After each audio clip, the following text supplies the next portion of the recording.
Attention please. Send your collie to the nurse's station. Send your collie to the nurse's station. Thank you. Guys! Sneaks in before class. Draven, I see you coming in late. Where's your hall pass? Come on, give it to me. Where's your hall pass? Come on. Where is it? Come on, Draven. You're late and I see you. Nice try. Nice try. Your parents are getting a phone call. I'm gonna say, yeah. Your child was late. And guess what that means? They're gonna miss out on important educational information that might impact their future careers. Do you want that for your child? I don't think so. Draven Drago, hey, Saber, welcome in. Chirping Cat, Alex the Blue Fox, Silver Griever, hey, Claws the Dragon, what's up? Leopard Blaze, hey. Optimus CDM, what's up? Bamba Man. Bambi Man, you little Bambi Man. Urzu Hedge, hey. Turbulence, welcome back. Saturday stream. Yes, it's a Saturday stream. It's my every other Saturday because I have to work every other weekend and it freaking sucks. Well, at least I get paid more. Plus, we're supposed to get snow this weekend. I'm excited. We might get snow. Tux and I might get snowed in. I'm excited. I haven't seen a good amount of snow since like December 2018 when I moved. Was the last time I saw any kind of like substantial snow. I miss it. Oh, I miss the snow. Draven, thanks for continuing that gift sub you got from your Arctic Wolf. Thank you. Fedalid coming in with the tier 1 sub for 10 freaking months. Dude, Fedalid. 10 months, dude. 10 freaking months. Fedalid, you're... Oh, God. Fedalid, you're covered under collar care from the flops of the beans. I got you covered. Ignore that voice crack. It's okay. Ignore that. Chirpy Cat, I got your story here in a second. Hold on. Potato Dan coming in with a tier 1 sub for 2 freaking months before the stream even started. Potato Dan, you're covered under collar care. From the French fries to the mashed potatoes, I got you covered. I can have the snow. Take it. Yes, please. Please, please, please. Give me the snow. I want it. Chirpy Cat. Getting the support out early. Love your streams. Aww. You're awesome 3. Dude, Chirpy Cat coming with the 1500 bits. Holy freaking crap. That's like a couple coffees. You could have definitely bought a couple coffees with that. So make sure you go get yourself some coffee afterwards. Okay, Chirpy Cat, make it Tux dance. Look at that werewolf. USDA Prime. Thanks for the 1500 bits getting the support out early. Love your streams. Well, thank you.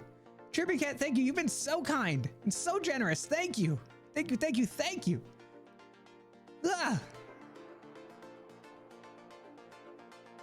You need coffee at work? Yeah, I absolutely do. Absolutely. And our coffee machine is still freaking broken. They have not fixed. We have been without, get this. We are a hospital emergency department that does not have a working coffee machine.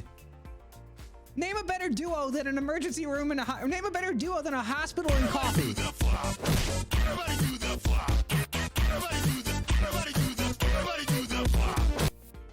Dude, Sky Snap coming with the 5 gifted tier 1 subs out to the community. Holy freaking crap, Sky. Jeez, Biodog, hold on. Skysnap giving out 5 tier 1 subs to the community. Hobbyist Launch, Chaos Spear, Shishida, Bamba Man, little Bambi Man, and Jack and the Fox. You guys are all coming on the collar here thanks to Skynet from the flops to the beans. I got you covered. Skynet. You're not Skynet. Skysnap. Skysnap, thank you so much for the 5 gifted tier 1 subs. Holy freaking crap. Biodog gifted out a tier 1 sub out to, oh God. I'm just gonna call you Saint Zhao. Saint Zhao. Saint Zhao, you're coming on the collar here thanks to Biodog from the flops to the beans. I got you covered. Biodog, thank you for the gifted sub. I appreciate it. Thank you. Willow coming with the follow. Thanks for the welcome to oh God, I screwed it up. Thanks for the follow. Welcome to the Fobby Flock.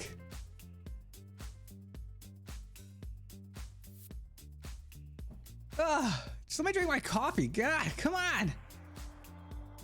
But yes, we're talking about snow. Give me that snow. There is nothing better.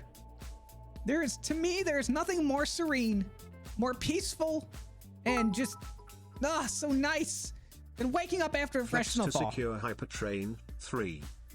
Dude, Chirpy can't come up with another 15. Dude, seriously, okay, go buy. That's like 10 coffees now. At $3 a piece, that's like 10 coffees you could have bought with that. Okay, you're giving up all that coffee. Chirpy Cat, thanks for the 1,500 bits. All the flops for a fellow doggo. Chirpy Cat coming with the 1500 bits with the flex to secure the hype trade. I appreciate it. Biodog coming with the 2 on sub for 6 freaking months. All the flops for fellow dog. This is too much flopping. This is too much flopping. Hold on. Ugh. Okay.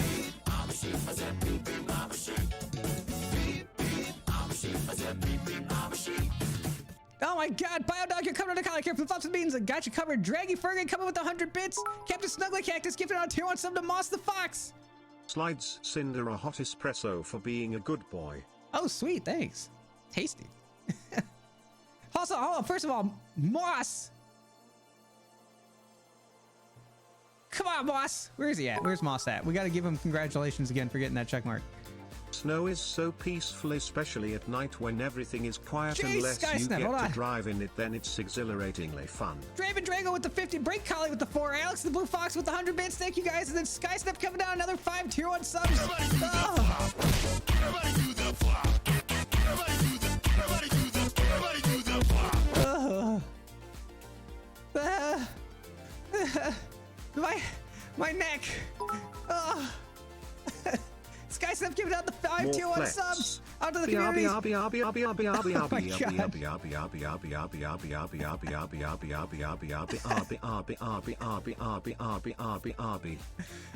want Arby's now.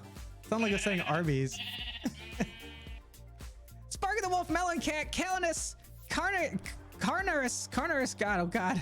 You guys are all covered on a Collie Cat. Thanks to Sky Snap from Flops and Beans. They got you covered. I'm losing it here. Sky Snap, thank you for the 5 gifted tier 1 subs. Chirping Cat, come on with another flex of another 1500 bits. That's another 10 coffees you could have drank. You are now so many coffees in the hole. And the burbs. Chirping Cat, thank you. Uni the dog, thanks for the follow. Welcome to the Floppy Flock.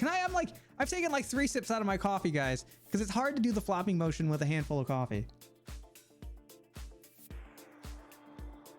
He basically got me a bag of grinds. I mean, it works for me. Fresh coffee. That would be kind of fun. What if I at some point, if I ever got like a PO box at some point, it would be fun if people sent me coffee. Try different flavors of coffee from different places. I think that'd be exciting. Ooh, maybe. Oh my God, it was so loud. What the hell? I don't even drink coffee, so that means I can Dude. freely give bits too, right? Dude, what the hell? Skysnap coming with the 5,000 bits, dude. You don't even drink coffee. Does that mean I can freely give bits? To no, you could get like tea with that or something, dude. Holy shit.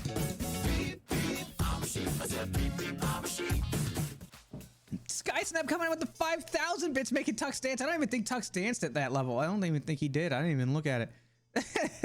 Thanks for the 5,000 bits, Skysnap, and all the gifted subs, dude. Go get yourself something nice. Like a coffee or a tea or like some nice cake or a pastry or something.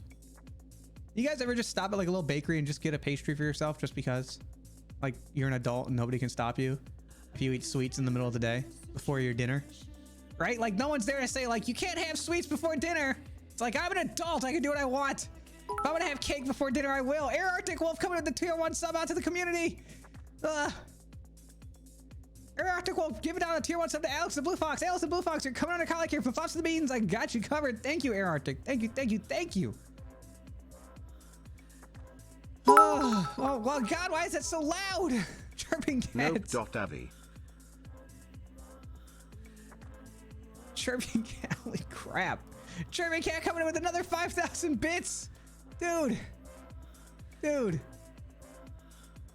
Oh, Chirping cat, thank you, thank you, thank you with the 5,000 bits. Oh my God. That's so many freaking coffees. I can't even comprehend how many that is. Chirping cat, thank you for your support. Seriously, thank you. Also, I need to turn down the alert on that. It's way too loud. Alex, you gotta diamond hand it. Diamond hands to the moon. Bring Collie with the 6 bits. Thank you, Brink. From one Collie to the next, thank you. Guys, I haven't even talked about what we're doing today, what we're talking about, what we're gonna, you guys give me a damn second.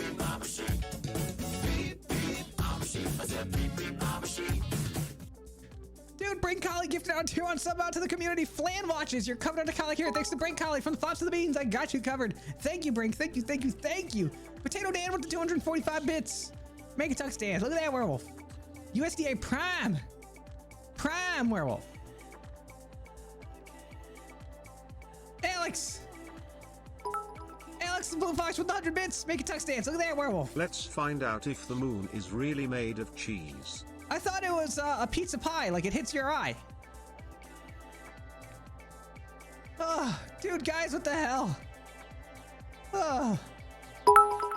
No, it's so loud. Buffering. Chirpy Cat. Dude, thank you. Jeez.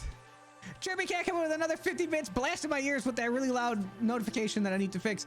Chirpy Cat make it tuck stance. Look at that werewolf. USDA Prime. An extra prime werewolf. You could slice into that werewolf and it'd be prime meat.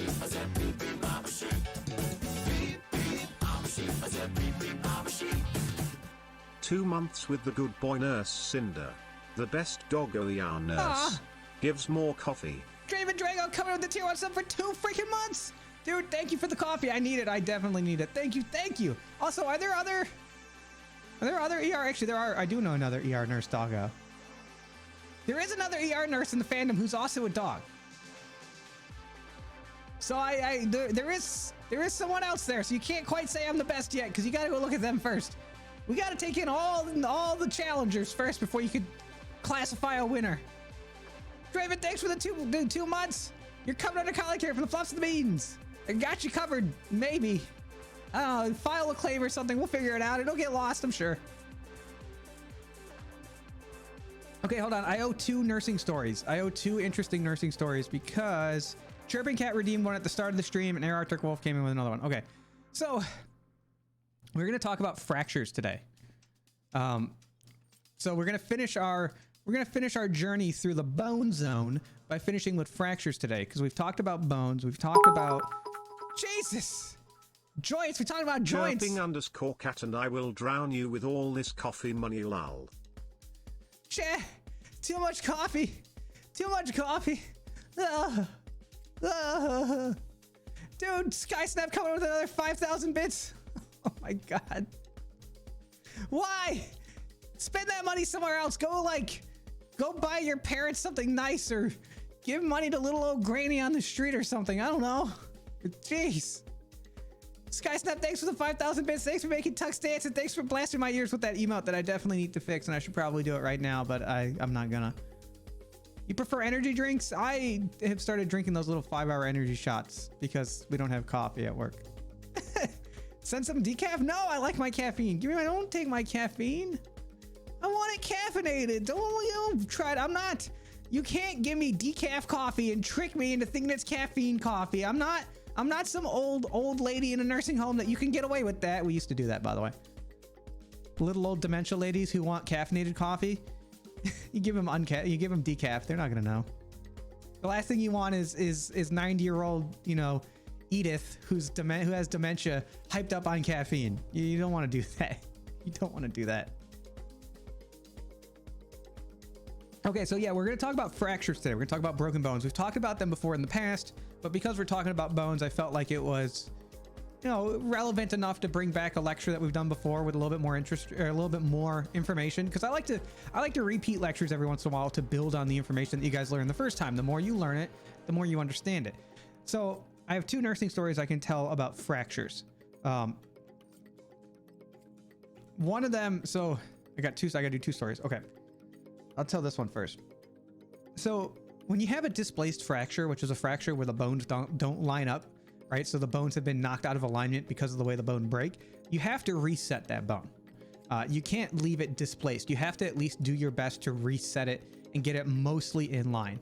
And this is just for healing purposes. And then generally we'll reset the bone, put a splint on it and have you follow up with orthopedics for either a cast or surgery, right? But that bone has to be set. We cannot leave it displaced the way that it is. It has to be set. So what we normally do, or what we do, is we sedate you. We put you under conscious sedation, usually with like ketamine or etomidate or something to knock you out, right?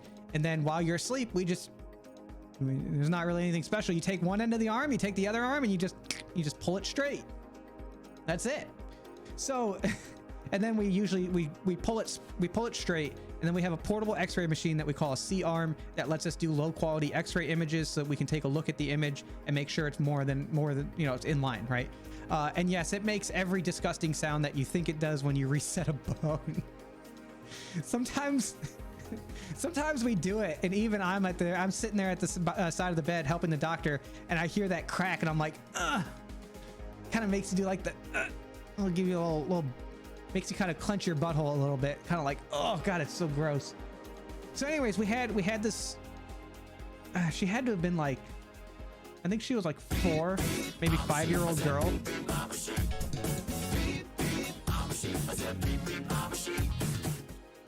Care, the best prank in Zusatz versus Cherang insurances don't pay What? here. Cinder7S, thank you for spreading knowledge. Bansalot Broadcasting, coming with the tier 1 sub with 3 freaking months, dude. Bansalot, thank you for the continued support. Oh my god, Bansalot, you're covered under collar care, from the broadcasting antenna to all the relays that I guess collect your capture your broadcast. I don't know how it works. You're covered under collar care. I got you covered. What is that word you put in there? Kraken zig. What is that a real word? Did you just? What is that? Is that an actual word?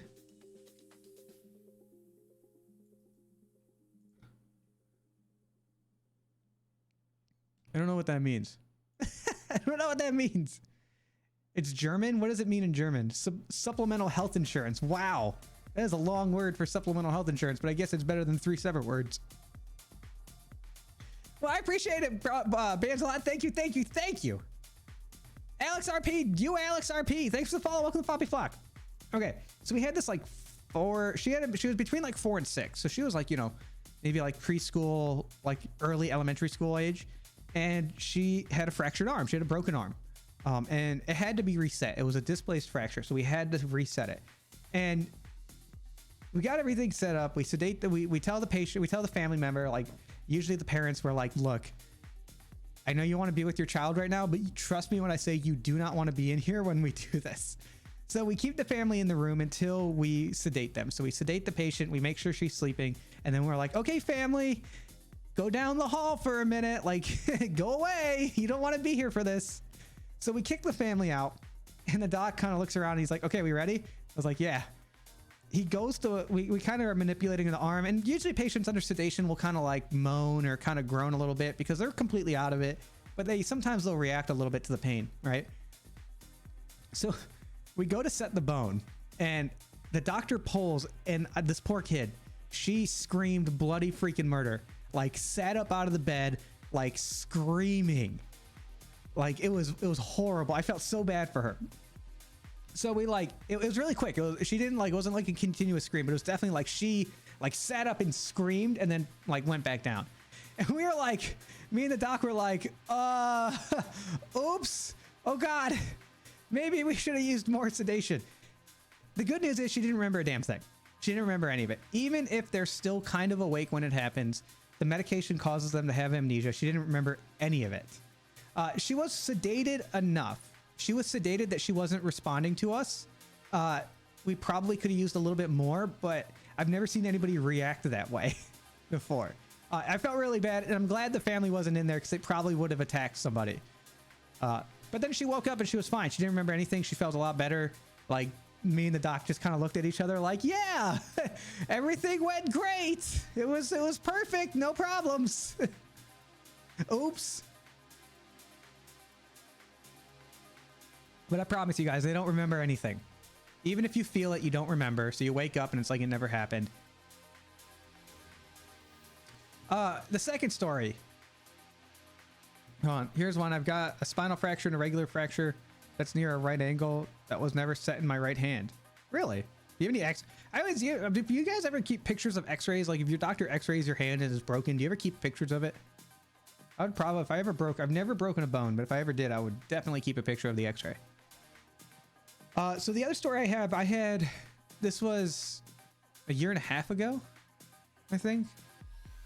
A patient was coming down off of a ladder and missed the last 2 rungs of the ladder and landed and rolled their ankle. But they rolled their ankle in such a way that their tibia, their shin bone, It was an open fracture of the tibia through the ankle. So they actually rolled their ankle so hard that their tibia actually just burst through their skin and broke off from the ankle. And I have a picture of it on my phone. He let me take a picture of it. I'm not going to share it, but if you ever want to see it, let me know in person and I will show you the picture. The guy was super chill about it, despite the fact that his tibia was exposed to the open air and just hanging out at his leg. He was super chill, mainly because we had him, we had him drugged up on a lot of good drugs, but he was just kind of sitting there. He's like, yeah, this sucks. And I'm like, yeah, it does. Like, I don't know what to tell you, dude. You broke your ankle pretty bad. But he was super chill about the whole thing.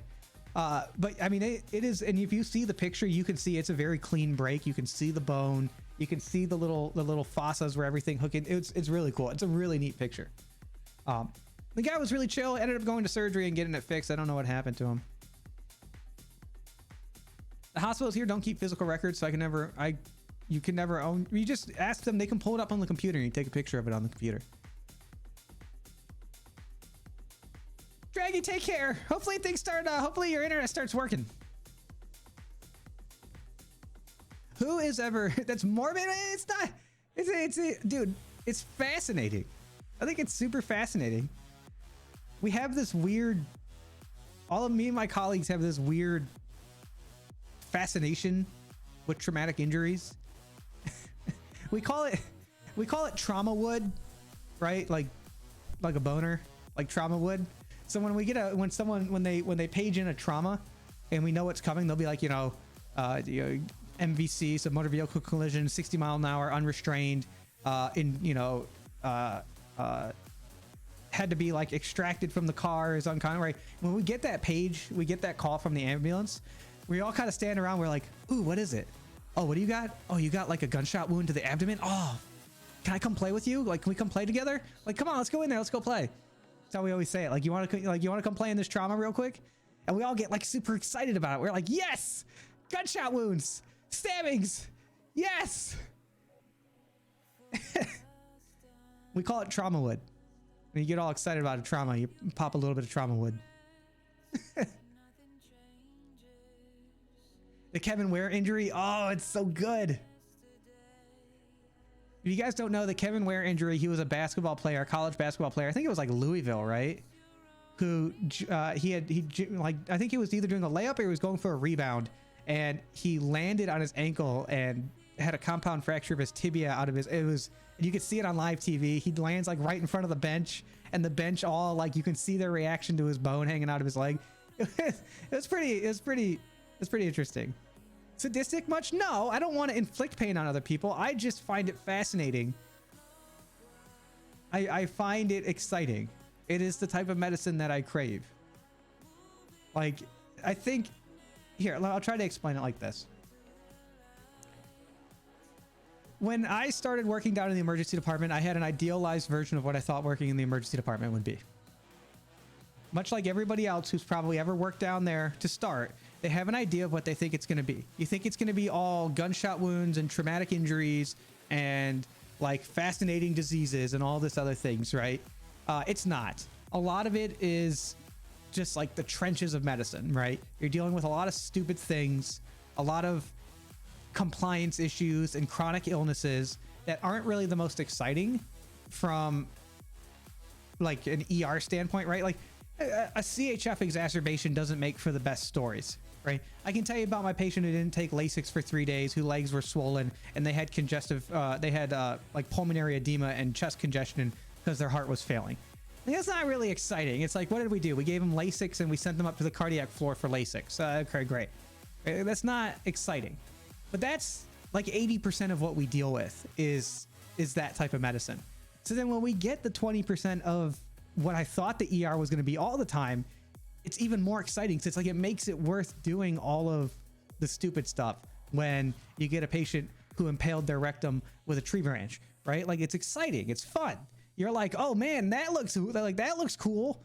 As opposed to, your frequent flyer who's here for the 4th time because he doesn't take his diabetes medications.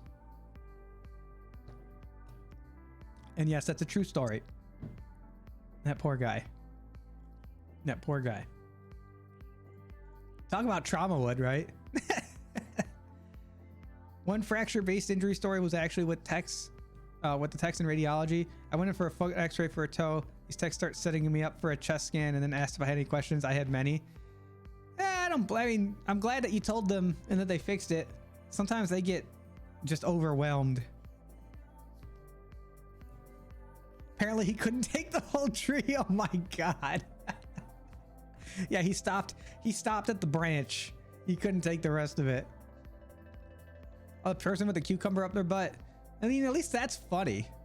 It's a good story. The ER isn't like that all the time because what constitutes an emergency differs from person to person. Freaking exactly. That is very well put, Noxina. Very well put. An emergency for you is not necessarily an emergency for me. Patients are like, but I'm having an emergency. I'm like, you stubbed your toe. You're fine. Do you work solely ER or triage? We do both. I can work in triage. So triage is just, so we have a pool of nurses, right, that work in the emergency department. And sometimes you're assigned to triage as the triage nurse for the day. And sometimes you're assigned to the trauma rooms. And sometimes you're just assigned to the normal rooms. Just depends on the day and who's on the schedule and who makes it. They try to move us around a bunch. But I've worked pretty much every place in the emergency department right now. I work the trauma rooms. I work the normal rooms. I work the psych rooms. I work triage. And like even like our fast track, super track rooms. I've done everything. What's the weirdest thing you found up someone's butt? I actually have a picture of this. None of you guys, I don't think anybody's gonna guess what this is. You're gonna think you know what it is when you see it, but you're gonna be wrong.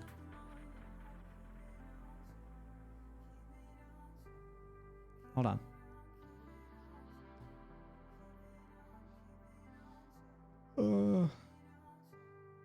There it is.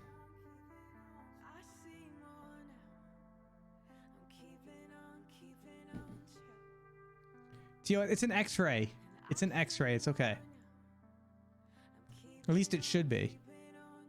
Because we're going to be looking at X-rays today while talking about fractures, because it's kind of part of the lecture.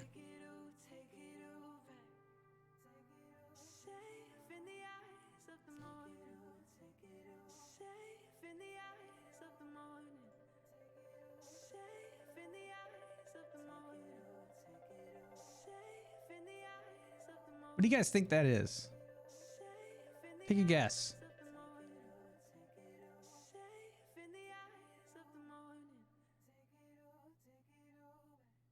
Is that a Q-tip? That would be a massive Q-tip. No. Kitchen spoon? No. Ladle? No. Turkey baster? No. Big ass cotton swab? No. Can't be a thermometer. It's not a thermometer. Not a spoon. It's not a wooden spoon. It's not a ladle. It's not a piece of kitchen appliance. It's not kitchenware. Tor Husky got it right. Oh my God, Tor Husky, good job. One of those plant watering globe things. It's glass. It's one of those things you put water in and then you like shove it into a plant. Yeah, they decided to use it as a, well, you see what they decided to do with it. I didn't want to be right. Well, guess what? You are.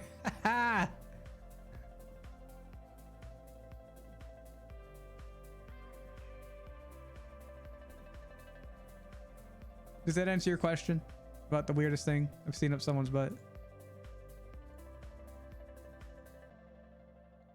Guess he needed water. He's just trying to hydrate himself. That's all.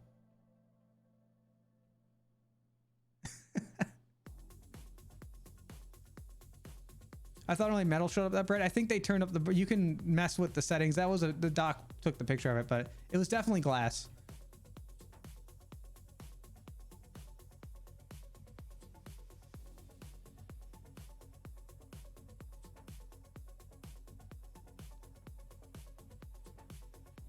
I only expected a cute little story. I didn't expect receipts. Well,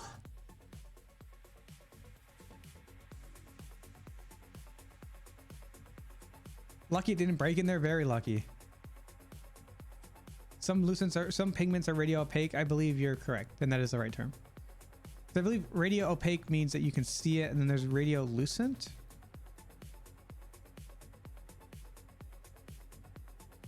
Radio lucent is transparent.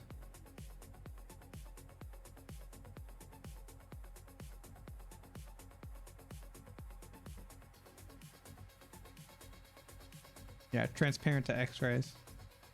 Do you save all the x-rays you take? I haven't recently, because when I go to work, I put my phone in a plastic baggie and seal it up so it doesn't get dirty at work. So I can't. I used to. We used to with the patient's permission, because usually the patients will want to take x-ray pictures of their x-rays as well. If they start taking pictures of their x-rays, can I be like, hey, can I snap a picture of this and keep it in my log?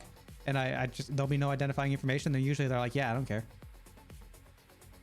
But I haven't done it recently because I don't take my phone. My phone stays sealed up in a bag at work so it doesn't get dirty. Is a cute little ER nurse collie. He has seen some things. Look at those eyes. Yes. Look at these tired eyes. When you come in for the 4th time this week with whatever stupid reason you're coming in with, and I'm just like, okay, what brings you into the emergency department? Oh, well, you stopped taking your Lasix for the 4th time this week. Okay, get in line.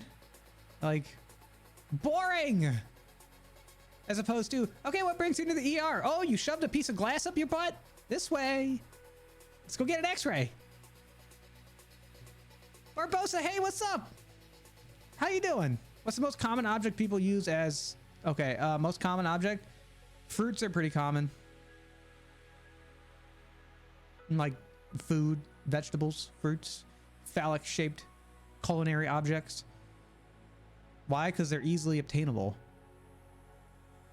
And then what? You throw it out and everybody asks, yeah, I ate the cucumber.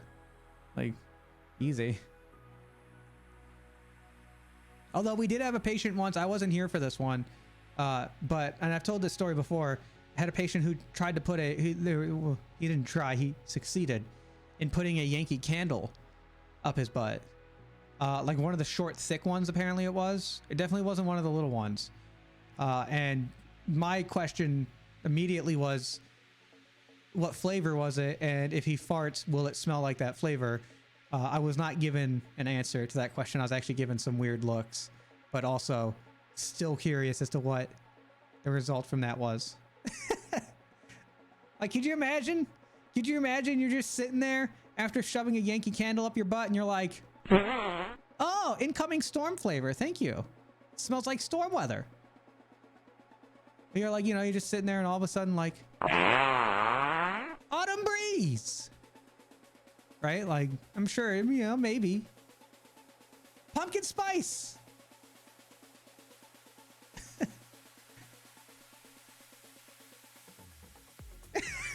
See, Captain James, you came in at a really weird time. We're talking about people shoving things up their butts.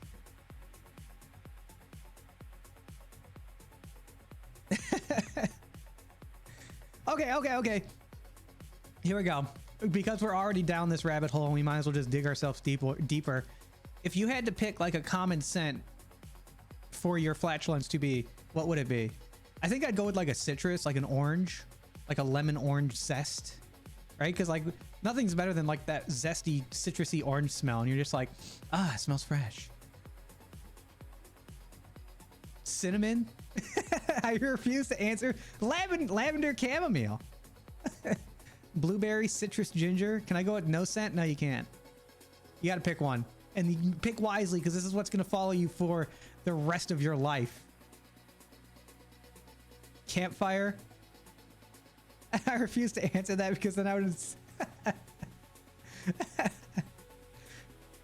Oak. That's a good one. Pine tar? Fresh cinnamon buns. Okay, but you also remember... people will start to identify you by your fart smells. So if you're in class and someone's like, I smell cinnamon buns. Wallenberg, what the hell? Right? Like they're going to know that it's you. me and my coworkers were talking about the fact that, oh, I'll get to this in a second after Mike. So as a colleague care tip, if you're going to the ER with a routine problem, you should also shove something up your butt for premium service. If you want the joking answer, yes, you'll get brought back quicker. If you want the actual answer, please don't, because you can risk doing some serious damage. Just don't come to the ER unless you have a real emergency. Mike T, please don't come into the ER with something up your butt. I don't want to take it out. It's so hard to get it out. Mike T, come out with the 100 bits making tux dance. Look at that werewolf. So, me and my colleagues were talking the other day. It was like 4 or 5 of us. We were talking about we somehow got out the conversation about like confused patients. And I asked them, I was like guys, when you're in your confused patient's room, do you just fart when you have to? And they're all like, oh my God, yes, I do. I feel so bad, but I know they won't smell it. And we all started laughing and telling stories about how we farted in patients' rooms when they're confused or out of it, so they don't know that we're doing it.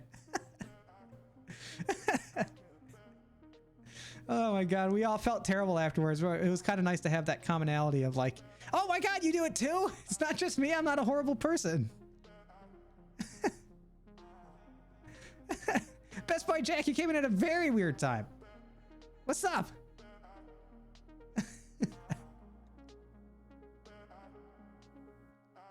All right, guys.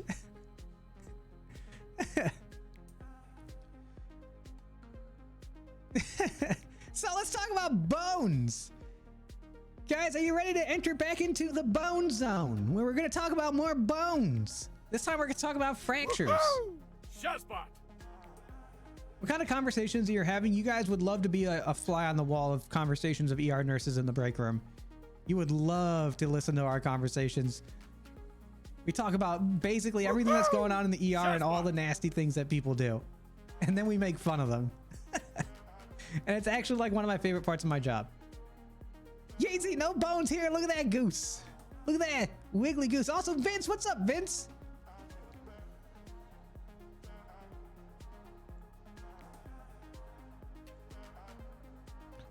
Put a 1 in the chat if you've ever broken a bone.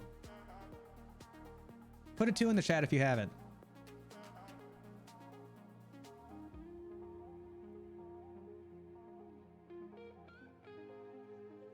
Oh, it's a good mix.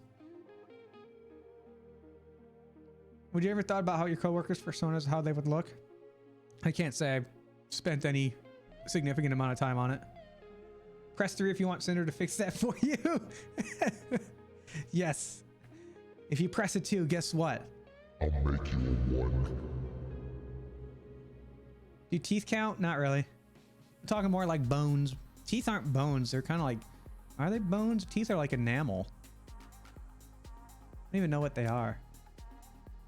And we never got taught anything about dentistry in nursing school because it's its own subset of medicine. It's like its own thing. My mom ran over my tibia with her car. How'd that work out?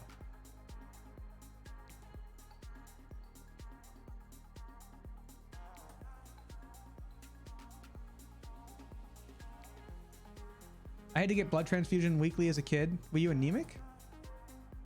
No, right? You're anemic, right? Why are you getting blood transfusions every week? I broke my collarbone accidentally taking flight. Apparently 7-year-olds aren't designed to fly. Oh God, breaking my collarbone would be like, my collarbones are super sensitive. Even just touching them feels weird. I can't imagine breaking them.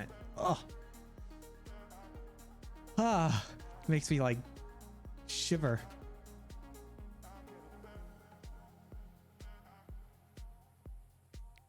Okay, so fractures. We're going to talk about different types of fracture patterns.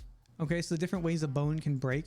We're also going to talk about displacements. We're going to talk about closed versus open. And we're also going to talk about complexity of treatment as ways to classify fractures. You can have multiple fractures on one bone. You can have different types of fractures on the same bone, or you can have, there are a number of different ways that a bone can break and for different reasons. The first thing I want to talk about real quick before we do anything else is talk about complete fractures versus incomplete fractures. This probably will make sense just from the way that the name suggests. Here's your bone.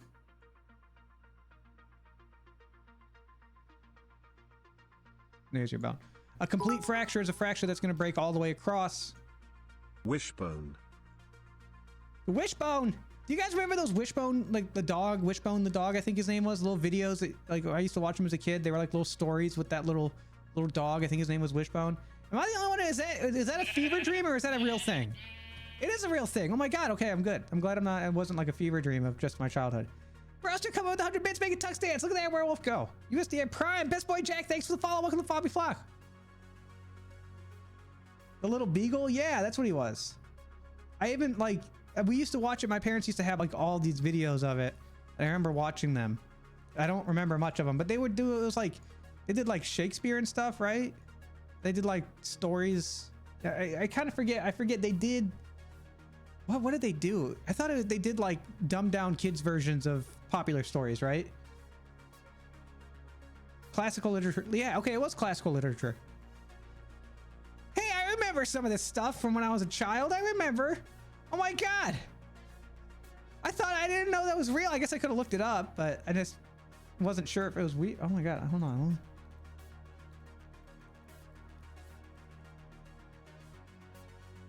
When it's time to party, we will party hard.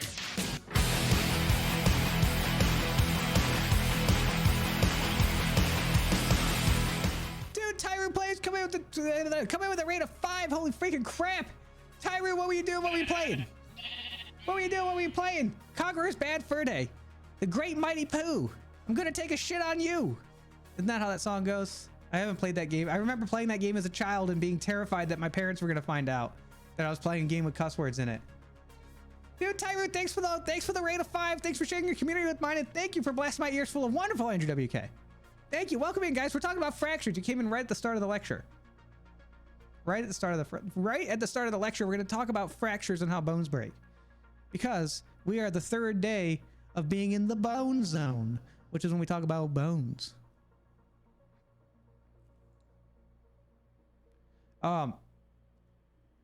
Anyways, we got distracted by Wishbone in that TV series that now I kind of want to go back and watch and see if it holds up and, you know, withstood the test of time. Has anybody seen it recently? Is it still good?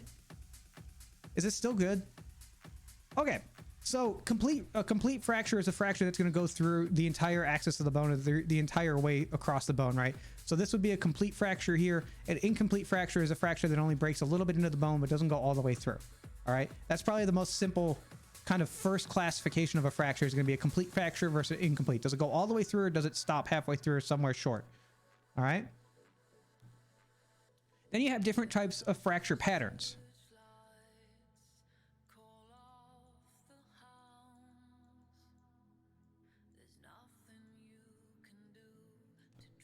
Also, we're going to be looking at x-rays, so if you get squeamish from x-rays, heads up. We are going to be looking at x-rays of some of these breaks. So transverse fracture is exactly what it sounds like. It's going to go perpendicular to the axis of the bone, right? So you got the length of the bone here. It's going to go perpendicular across it, all right? These are pretty common in your long bones, like your tibia and your femur and your humerus and your ulna and your radius, right? All those bones in your arms and legs. This is going to be caused by a bending force that presses against the axes of the bone, causing it to break. Usually from like a direct blow, some kind of high power, some kind of direct blow to that bone at that perfect angle. So if you think of like someone swinging a baseball bat at you and you protect your head with your forearm, right? That perpendicular strike and coming in against the axes of the bone is what's most likely to cause these transverse fractures. All right.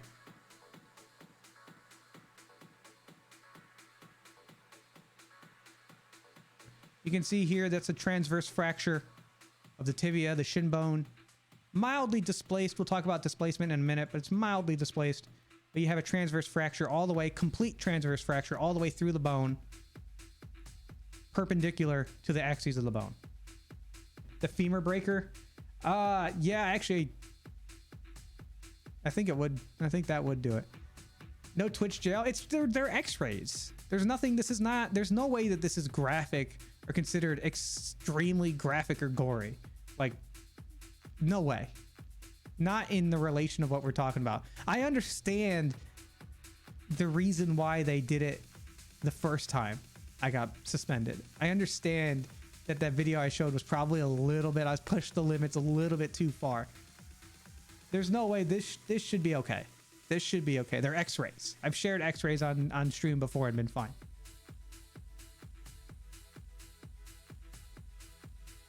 Okay. Transverse fracture, pretty straightforward. It's going to break perpendicular to the bone.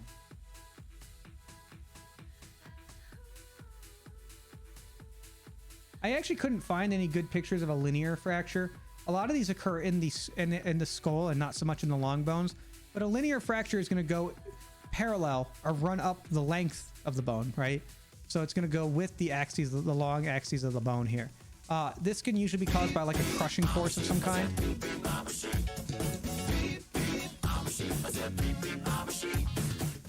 Transverse, transgender pride. Dude, Isa! Isa coming with a tier 1 sub for 2 freaking months! Isa, you're covered under collie care. From the flops to the beans, I got you covered. Isa, what's up? Transverse, trans pride, trans rights. Yes, but don't get a transverse fracture. Also, I realized they put traverse here and not transverse. That is one thing I'm not going to support, which is going out and getting a transverse fracture. Please don't do that. Please don't. I won't support that. Don't get a transverse fracture. That'd be really bad. You don't want to break your bones. I said thanks for the 2 months. I appreciate it. So linear fractures, they're going to go along the length of the bone. You can usually see these. You'll find these like down here at the ends, usually from like extra pressure, right? So if you get like some extra pressure in here, it might crack along with the length of the bone. I couldn't find any like very obvious pictures. These are usually smaller breaks that sometimes you can't even see them. And you look at the x-ray and you're like, how in the hell does a radiologist even read that? Because it just looks like nothing. So you don't see a lot of these, but it is a way that a bone can break. You can crack the length of the bone. And you could actually, with enough force, I'm sure you could actually probably split it in half like a log. It would probably be incredibly painful and you would probably die because of the amount of force required, but I'm sure it could happen.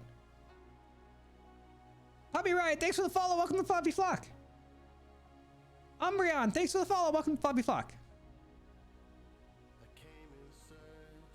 What causes linear fractures? It'd be usually like a crushing blow here that would cause some kind of crack there. But we're not going to focus too much on linear.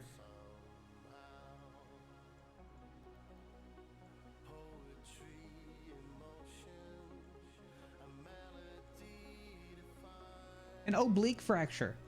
If a linear fracture cracks up and down and a transverse fracture cracks side to side, what do you guys think an oblique fracture does?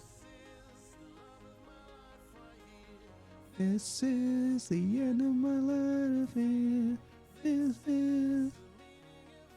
At an angle, a diagonal break. Yes.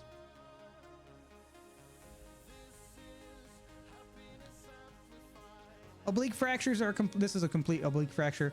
Comes in at an angle, usually once again by some kind of force, some high energy force or some kind of impact at the bone at that angle that causes it to bend and break.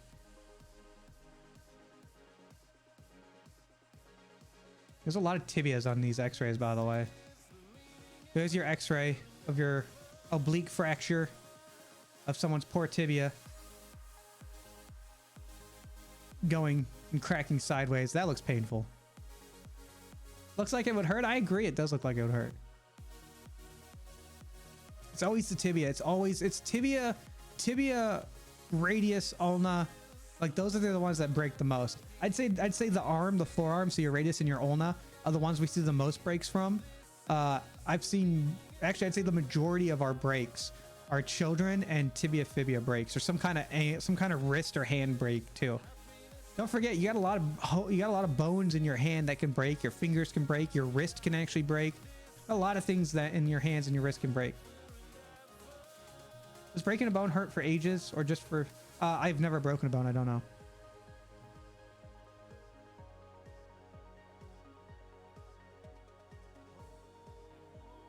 Why is that one? Why are they always drawn in the femur? Because it's the biggest bone.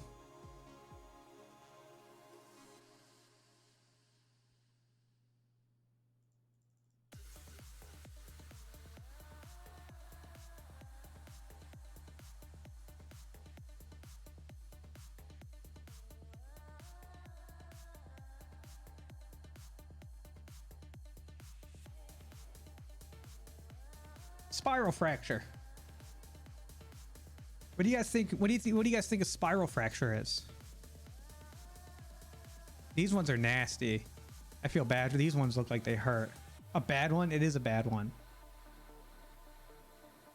Tip: don't break, fracture your scaphoid bone. Very bad.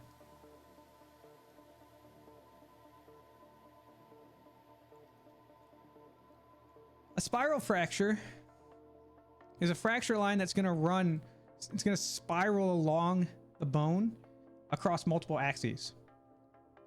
This is caused by indirect rotational force put on the bone. So if you think of like think of like taking someone's arm and doing an Indian sunburn to them, right? Or like wringing out a towel. When you wring out a towel, those counteracting rotational forces. Now imagine if you did that to a stick, you get that break, you get that spiraling break. You see this sometimes with, like, for example, someone grabs their kids by the arms and is like spinning them around by their arms, right? So I don't know if you guys ever did it when you were younger, where someone grabs your wrists and you kind of like lay flat and they start spinning you around, right? And they start spinning and spinning. Say they're doing that, and as they're doing it, you start to kind of rotate around your wrist. You could get a spiral fracture of, say, your radius or your ulna, right? The picture that I have, I'm exceedingly interested as to how this happened, because you'll see JT Wusky. Hey, what's up, JT? So that's a femur. That's a spiral fracture of a femur. And you can see, if you look in here, you see these parts of the bone here. You see how it spirals around? How it would almost slide right back in there, how it broke in that spiral motion, right? And this is because of rotational energy imparted on the bone that causes it to break. I have no idea how this happened. No clue. I really want to know, though, because that is a huge bone. That is, it looks like it might even, I think this is a child. I'm pretty sure this is a baby leg. I'm looking at the structures here, and you can see it's got a little bit, I think this is a baby. I think this is a baby's leg looking at it. It's really small, very chunky. You can see all like the adipose tissue in the baby. I'm pretty sure this is a baby. Now that I've looked at it, I thought it was an adult at first, but now I'm almost certain that that is a child. We see this sometimes even with babies too, right? They're playing with their kid and they're grabbing them by the wrist, and the baby spins around in a weird way and cracks.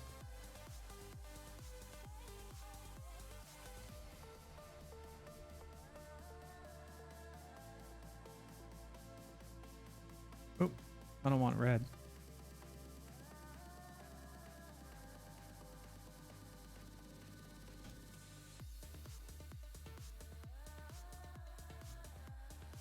Any guess as to what a comminuted fracture is? These are probably the worst. Could happen with snowboarding boots. Rob Map, take care.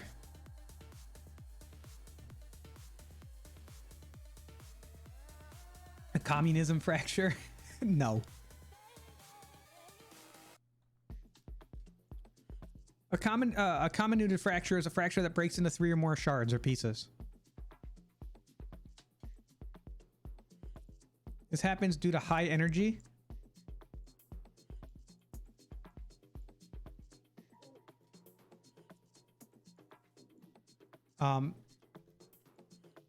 Often traumatic injuries.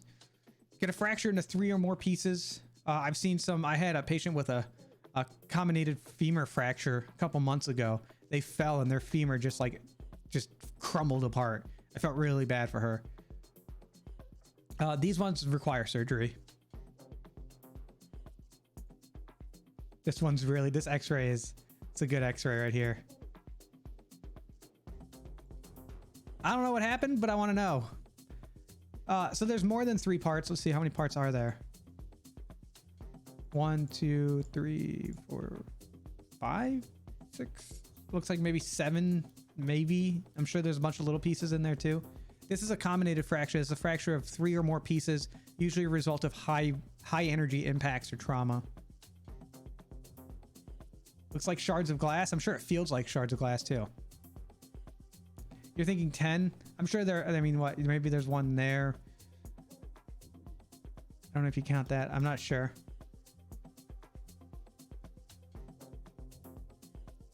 Hey, rub some dirt on it. You'll be fine. Be fine. Just some dirt. Cerulean with the 100. My ankle is trembling. I've sprained and or fractured my ankle 3 times, once in the span of a year. First was a bad sprain, second was an avulsion fracture, and third one was a very bad sprain. Ow, ow, ow. We're gonna talk about avulsion fractures. Grimo!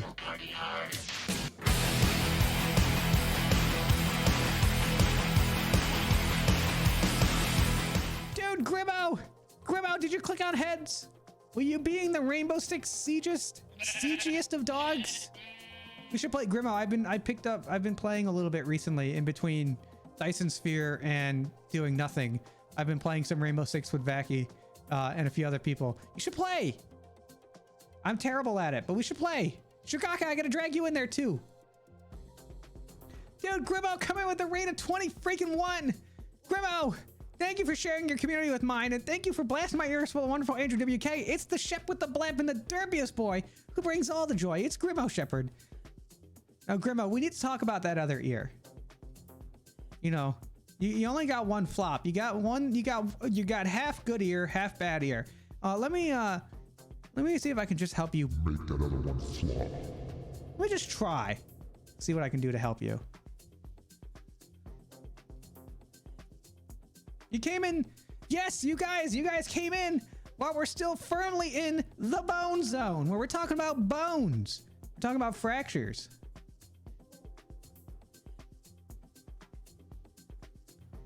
So comminuted.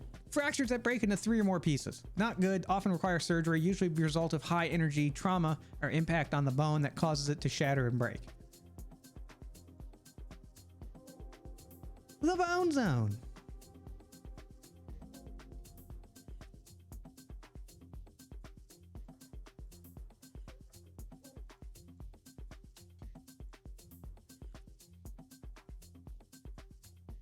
I was trying to find a distinct difference between a comminuted and a segmental fracture. A segmental fracture is when you have 2 individual fractures along a bone that causes a free-floating segment. So you have this segment here that's free-floating.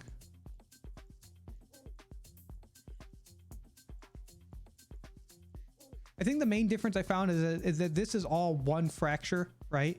Where this is 2 separate fractures that causes a free-floating segment of the bone known as a segmental fracture. So it's almost like you just took a chunk of that bone and detached it from the rest of it.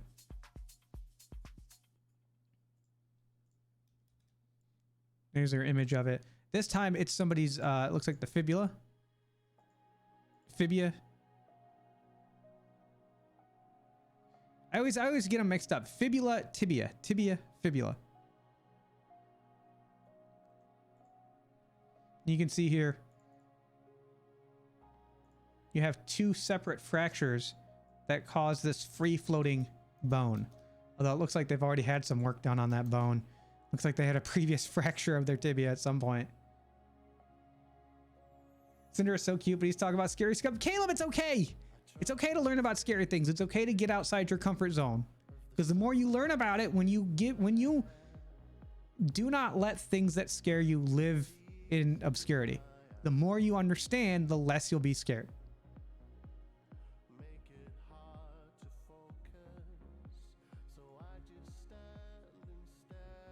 Yeah, that, I don't know. I mean, it does look like, you're right. It does look like it's been splintered. So it looks like at some point they had a previous tibia fracture, because this looks like it's there to hold that tibia together, and it probably caused their fibula to fracture. I don't know. I don't know the story. I don't know the story behind it. I want to, but I don't.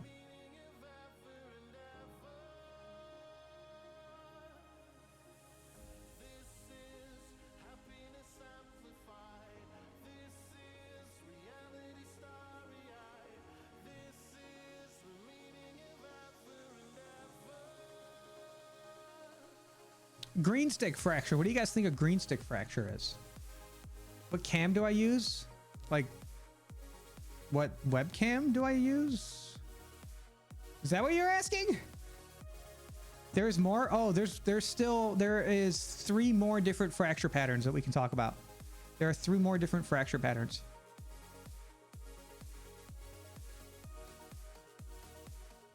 A green stick fracture. This is very common in kids. As their bones aren't quite as sturdy as adult bones. Think of, okay, you're out hiking or you're walking down the street after a fresh rainfall. There's some freshly fallen twigs on the ground, right? You pick up the nice healthy twig that's wet and you go to crack it, right? It kind of splinters, right? It doesn't snap like a bone. It kind of like breaks and splinters a little bit, and you almost have to like twist it a little bit to pull it apart, right? That's that green stick. It's a healthy green stick. It doesn't snap, it more splinters apart. That is what a green stick fracture is. It's where it bends and breaks, but it doesn't actually snap. It just kind of splinters apart. Very common in kids because their bones aren't quite as, like I said, they're not quite as rigid as ours.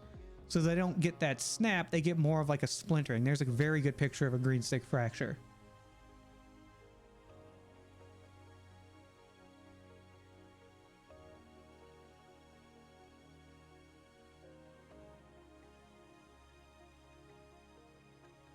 Let me see if I can find a picture of an avulsion fracture. These ones were hard to find. Oh, that's a good one. Okay. This is the meaning of ever and ever. Let me snap a picture of that so I can use it. This is reality story. TOS? No. Ever covered compound? We're going to talk about compound, and we're still talking about fracture patterns at the moment. Once we get done talking about the different patterns and the different fracture patterns, we'll talk about displacement, and then we'll talk about compound versus closed. Okay, so that's green stick fracture. Like I said, it's not like a snap; it's more of a splintering. We got two more.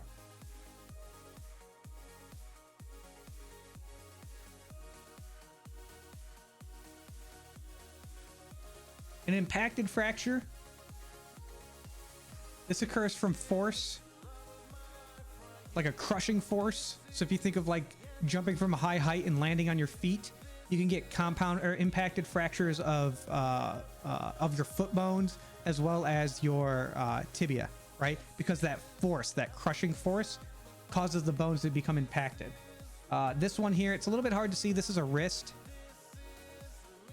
but if you look, especially on the side view here, you can see how the bone has kind of like compacted up, how you have some hanging over, right? And you can kind of see the line through here where that impacted fracture happened. You can call them like compact fracture, but like an impacted fracture. It's just from landing. That force of kind of crushing the bones together causes them to break.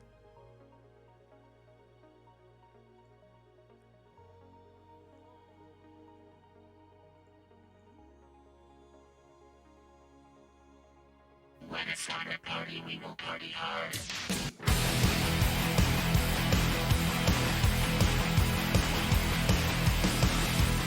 Dude, Furry Foofy coming out at the rate of 50 freaking 2. Holy crap. God damn. Furry Foofy, thanks for sharing your community with mine, and thanks for blasting my ears full of wonderful Andrew WK. What were you playing? You were doing just chatting. Nice. What were you guys talking about? We're talking about fractures. Furry Foofy, I appreciate bringing your community here with mine, and thank you for trusting me. Guys, my name is Cinder. I'm an ER nurse. I like to talk about medicine and anatomy and physiology and tell you guys about the crazy things I see in the emergency department while we play puzzle games. Right now, we're talking about fractures. If you guys hang tight for a little bit, we'll recap all of this in probably about 10 minutes. If you hang around. Oh my God! Bloody hell, Charlie Rift Music Pony. It's someone you found. Hex Shadow, Mario Gamer, the Pope Goose. I'd honk for them. All rise and honk. Syrup Threes, Logan the Fox, thanks for the follow, guys. Welcome to the Floppy Flock.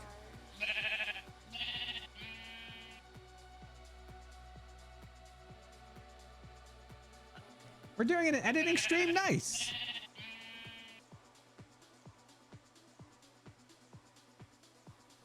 We got one more fracture pattern to talk about before we talk about some of the other classifications and ways of classifying fractures.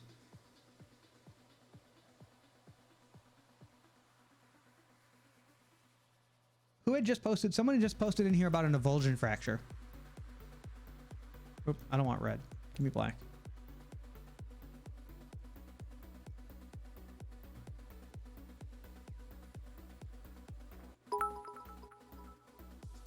Cerulean! I once in 6th grade got my finger jammed in with a basketball, and apparently it made a ligament detach and take a small chunk of bone go with it. It's still swollen a bit to this day. Cerulean, way to describe an avulsion fracture. That's exactly what I was going to talk about. Cerulean, come with the 50 bits, make a tuck stance. Look at that werewolf go. USDA Prime. Dude, I just found this image, and this is horrifying. This is horrifying. An avulsion fracture is when you have the bone breaking at an insertion site of a muscle due to a violent muscle contraction, which causes the bone to break. Yeah, that's a foot. That's someone's calcaneus. It looks like the avulsion fracture is, it looks like it detached because of some kind of violent muscle contraction. So what happens is that the muscles can contract so violently that it actually takes that attachment point and just breaks it. So if you think of patients like who are having seizures, right? You can actually seize so hard that you can break your bones. Crispy Bacon, nice name. Crispy Bacon, thanks for the follow. Kotar, thanks for the follow. Welcome to Poppy Flock, guys. This looks like it was someone's calcaneus bone and probably their Achilles, and it looks like it avulsed the bone. I can't say I've ever seen these, but I know they exist. Have I ever seen a spiral fracture? Yeah, we talked about spiral fractures. There's your spiral fracture. I've seen, I want to say, have I ever seen a spiral fracture? I can't say I have. At least not a really nasty one. But yeah, avulsion fracture. It's when the bone gets ripped off due to muscle contraction. So I think of like seizures and whatnot. Excuse me while I leave. No, don't people leave. No, come back. Please, we haven't even gotten to the best part about like displacements and open versus closed.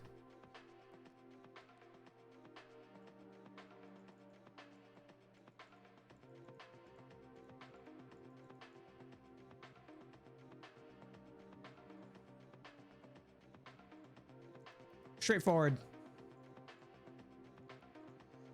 Displaced versus non-displaced. If the bone segments are still relatively within line, it is considered non-displaced. You can have mildly displaced, and then you can have displaced. When the bones get knocked out of alignment, they need to be realigned. This is where that story I told you at the start of the stream comes in, where we have to sedate you and reset your bones because we cannot leave those bones out of alignment.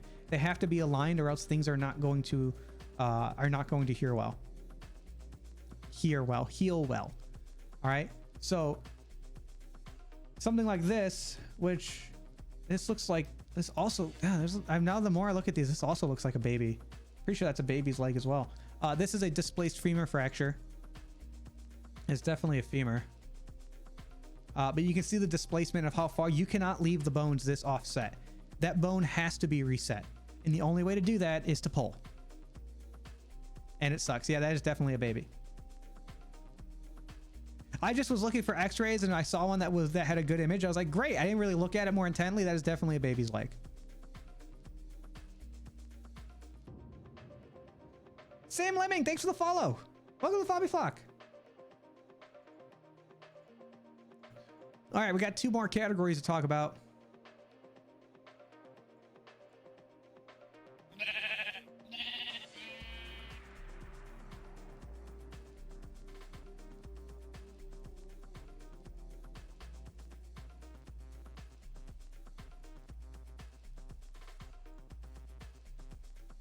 So you can call them an open fracture. You can call it a compound fracture. If you like closed and compound, because it's easier to remember C and C, or closed versus open, doesn't really matter.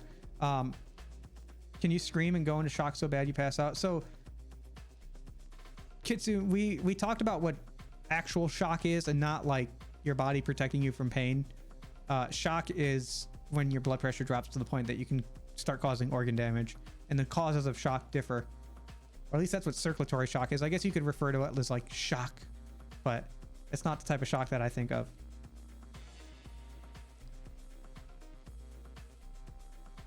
This is pretty straightforward. An open fracture is going to break out of the skin. Or the definition that I found is a fracture that communicates with the external environment, as if the fracture is talking to the outside world. But it involves the outside environment, so it actually breaks through the skin and you have exposed bone and damage to the tissue surrounding it, whereas a closed fracture is going to be mainly not damaging the surrounding tissue and staying contained, right? I've seen a number of compound open fractures before. I have that picture that I was talking about the guy who fell off the ladder and broke his ankle.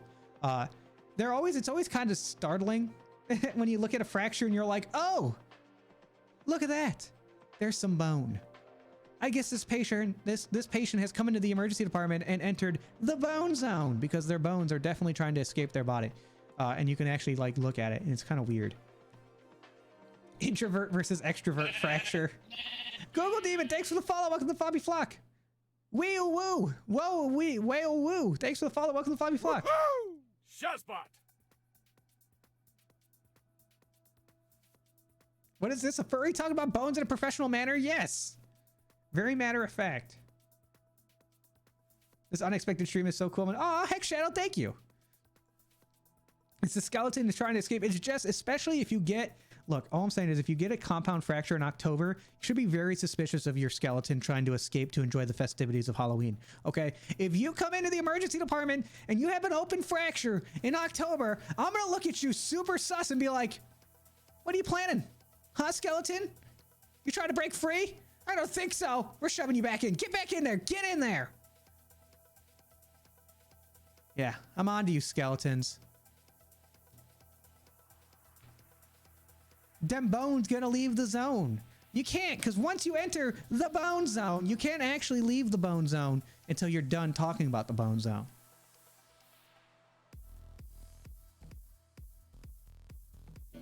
Oh my god!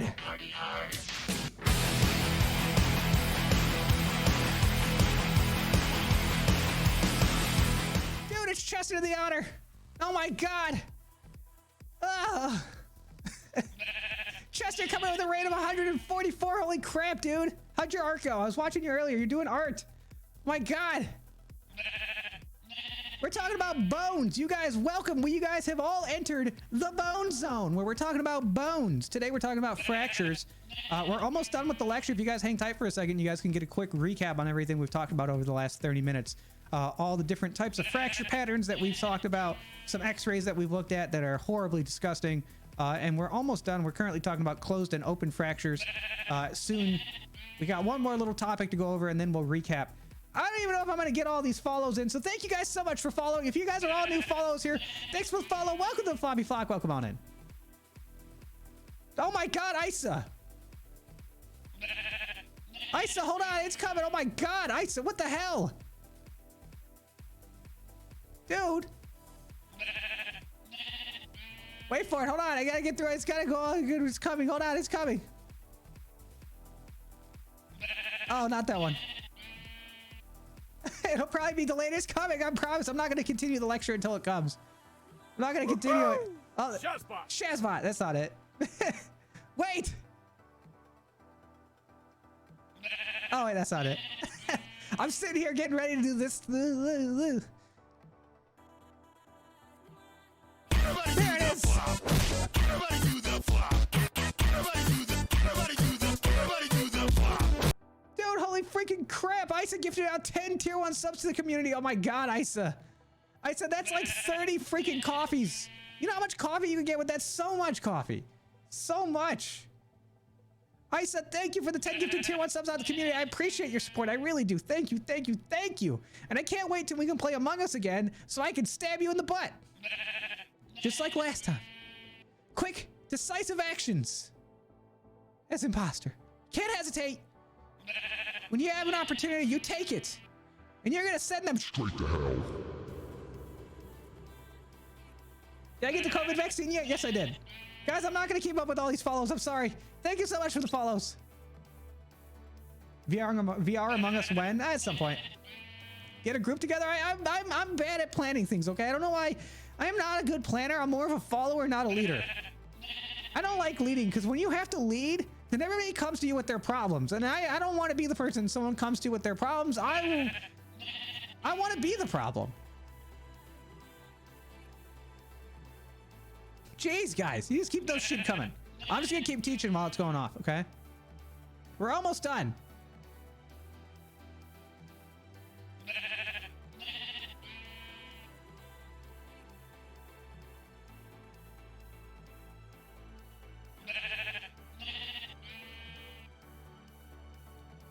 One final way that you can differentiate and classify fractures is by the complexity of their treatment. All right. So you have simple, you have complex, and you have complicated. All right. So your simple fractures are going to be your non-displaced closed fractures. So for example, this transverse closed non-displaced fracture of the tibia, very simple, right? Doesn't take a lot of interventions. They can go in there and fix it with surgery or with a cast, right? Simple treatment course. Complex fractures are going to be more like your comminuted fractures with any kind of surrounding tissue involvement. These ones are usually going to require some kind of surgery to fix them because you're going to have multiple pieces of a bone. So like a segmented fracture, a comminuted fracture, right? Maybe multiple fractures within the same area. It's going to be a little bit more complex, maybe has some swelling and some involvement of surrounding tissues. Complicated fractures are the worst. When you get complicated fractures, this starts including neurovascular damage around the site that can impair circulation.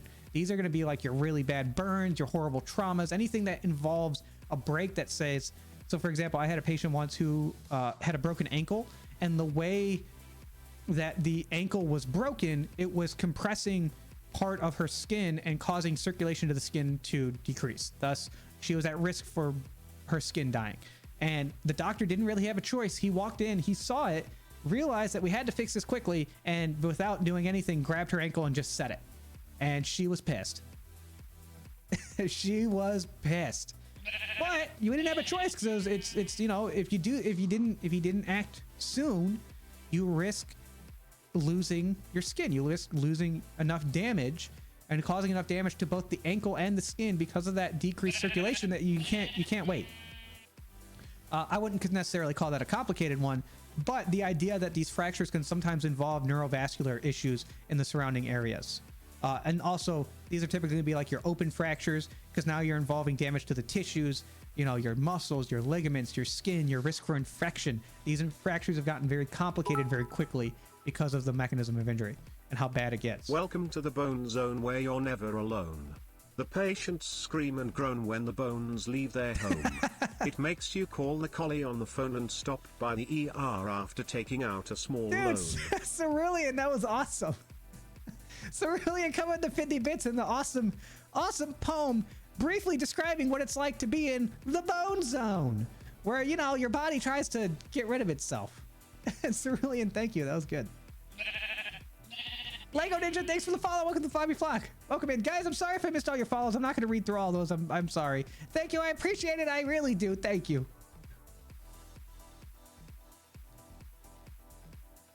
That's about it. That's the end of the lecture. Let's do a quick recap for everybody who's joining in. So fractures, your bones. The last two lectures that we did on my stream, we talked about bones and joints, so it's only appropriate that we talk about what happens when things go wrong. So the patient wasn't even sedated. Yeah, he just kind of walked in. The doctor just kind of walked in and was like, oh yeah, let me take a look at that. Oh, would you look at that? And just like snapped it into place. She was pissed. She was so mad. I was actually kind of mad at first until I went and talked with the doc. I was like, why did you do that? And he was like, oh, the way her skin was getting pinched, I was worried that she was going to lose circulation, so I had to do it. I didn't really have a choice. I was like, oh, okay. Like, okay, good enough for me. All right, so fractures. So the first way that we're going to classify the different types of fractures is between complete and incomplete. A complete fracture is a fracture that's going to go across the entire axis of the bone all the way through, with an incomplete fracture stopping somewhere in the middle or not going all the way through. All right, then you have your different types of fracture patterns. You have a transverse fracture, which is a fracture that goes against or perpendicular to the long axis of the bone, usually due to some kind of traumatic injury hitting that bone with high energy, causing it to bend and break. As you can see on the x-ray, we have a complete transverse fracture of the tibia here. Non-displaced though. A linear fracture is going to go parallel with the length of the bone. These are we don't really see a lot of these. They usually happen down here at the bottom and are kind of small, usually to some kind of crushing injury. I actually couldn't find any good x-rays of this, but it's a fracture line that goes along and parallel with the axis of the bone. All right. An oblique fracture is a fracture that's going to break diagonal or at an oblique angle of the bone. All right. Once again, this is caused by a high energy force or some kind of trauma hitting that bone, causing it to bend and break. On the x-ray here, you can see a complete transverse or a complete oblique fracture of someone's tibia, non-displaced, or maybe mildly displaced. Spiral fractures are fractures that occur when you have rotational energy imparted on the bone. So if you think of like taking a towel and wringing out a towel or giving someone an Indian sunburn, that kind of rotational energy in two different directions, which can cause a fracture line that spirals along the bone when it breaks. In this picture here, you can see a spiral fracture of what looks like a baby. It looks like a femur as well. And you can see how the fracture line kind of spirals around and how those two bones would fit back in together and how it broke because of that rotational energy that caused it to just snap.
Vibe break is over. Back to class. Time to pay attention again. Stop vibing.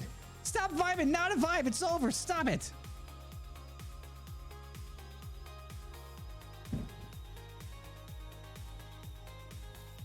Crack Gamer, thanks for the follow. Delicious Boy, thanks for the follow. Zarze, thanks for the follow. Welcome to Floppy Flock. How many spare patient bones do you have buried in your backyard? None. Maybe. I don't know. Why are you asking questions, huh? You a narc? You gonna tell on me? Suspicious. We coming up in my chat attacking, probing questions like that? Oh, Cinder, how many bones do you have in your backyard? None of your damn business. That's how many. Narc, I'm not telling you.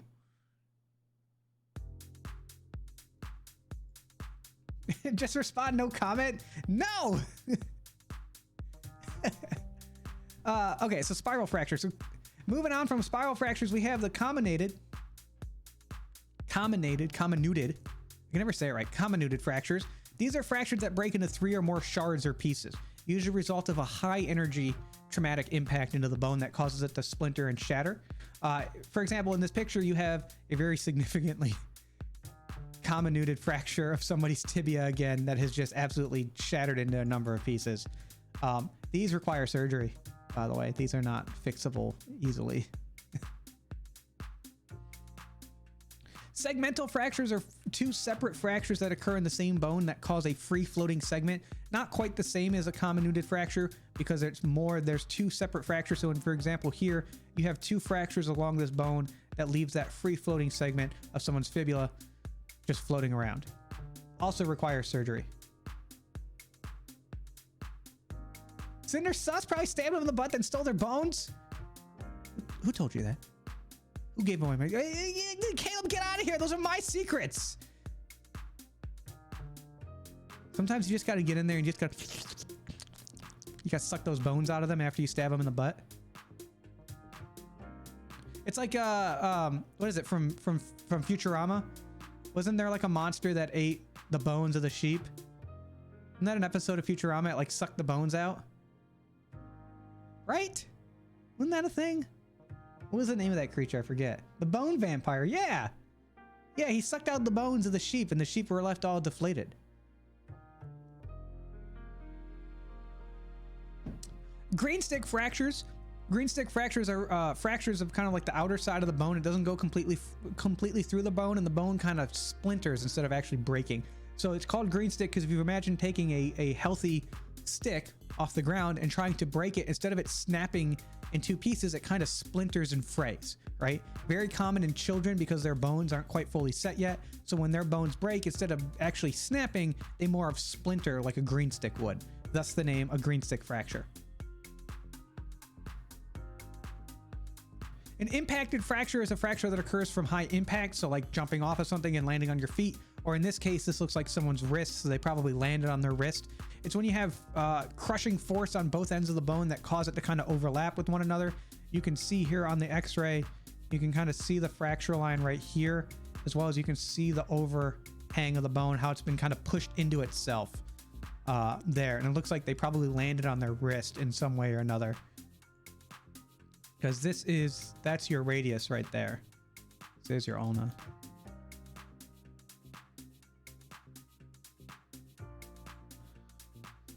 And then last but not least, for fracture patterns, you have your avulsion fracture, which is when the actual tendon or muscle itself contracts violently, thus ripping part of the bone and fracturing it off of the other part of the bone. This looks absolutely horrific. This is someone's calcaneus or heel bone, which looks like it's been avulsed by some kind of, probably from their Achilles tendon, some kind of rupture or spasm or something that caused that bone to be avulsed off of the rest of itself. That looks super painful. That looks horrible. I want to know the story behind that one. After your fracture patterns, you can classify them by displaced or non-displaced. Like I said, a displaced fracture is when you're going to have a fracture that doesn't line up properly, so when the bones aren't still within line. A non-displaced fracture like this one is when the bones are nice and straight. Usually don't require much intervention outside of a cast or some other kind of splint, right? Our displaced fractures need to be reset before we can splint it. This is where we start considering sedating patients and resetting the bones. Ooh, excuse me. Is it tetanus that causes spasms so bad that you can break your bones? Yes. Tetanus will definitely do that.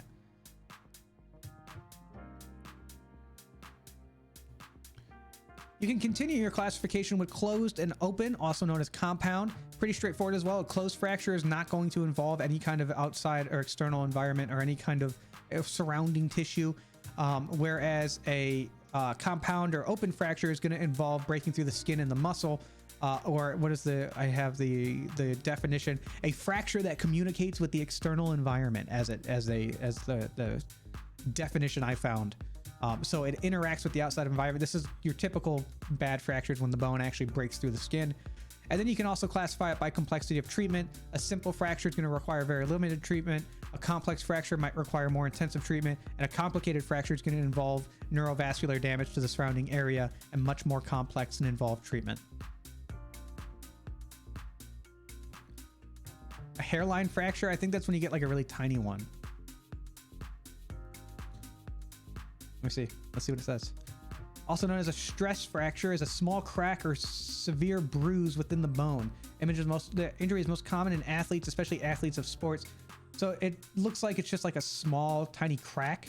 It's not quite a full fracture. It's just like a little crack. Anyways, that's my lecture on bones. Guys, this is it. I think this is going to be the last lecture within the bone zone. I think we're ready to actually leave the bone zone after this lecture. I think we can finally leave it.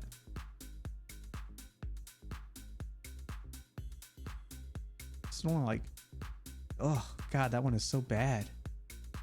That one is really bad. I had a lady recently. She had a hip implant.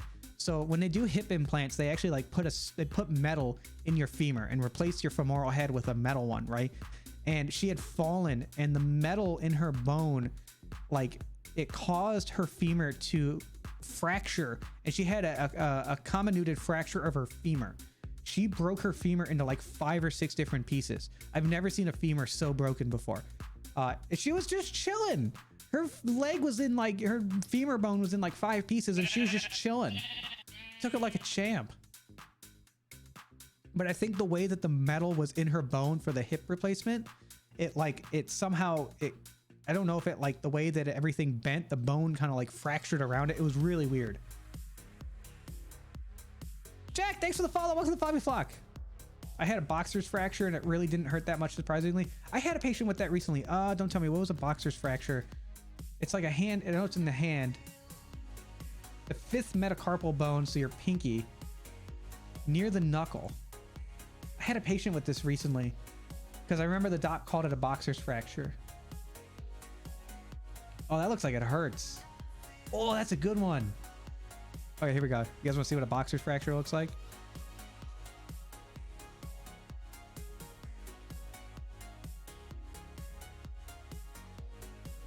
There we go. The 5th metacarpal, that's your pinky. That makes sense from when you're punching. Yeesh. That looks rough. How'd it feel? I punched the floor. It's exactly what it looked like. Gino, did you learn your lesson? Did you learn your lesson? With every injury, a new lesson is learned.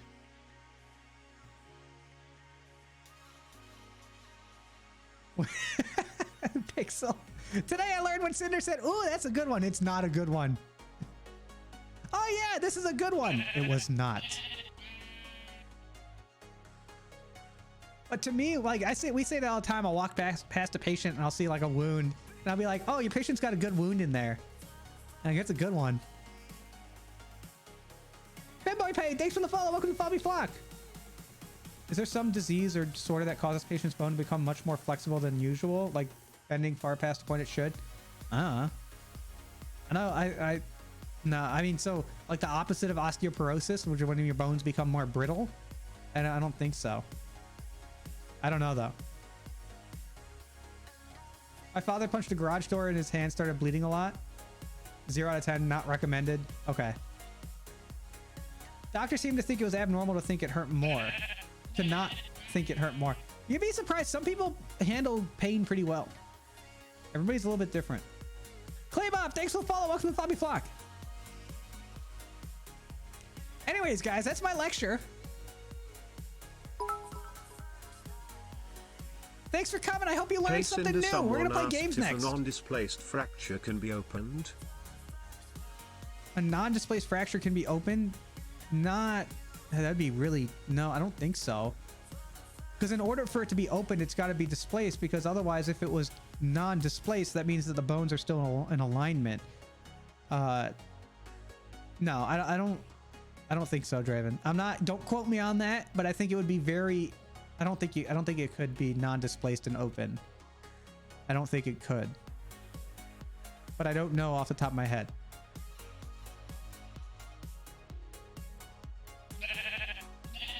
Thanks for the 50 bits, Draven. I appreciate it. Thanks for making Tux dance. Look at that werewolf. Everest, thanks for the follow. Welcome to the Fobby Flock.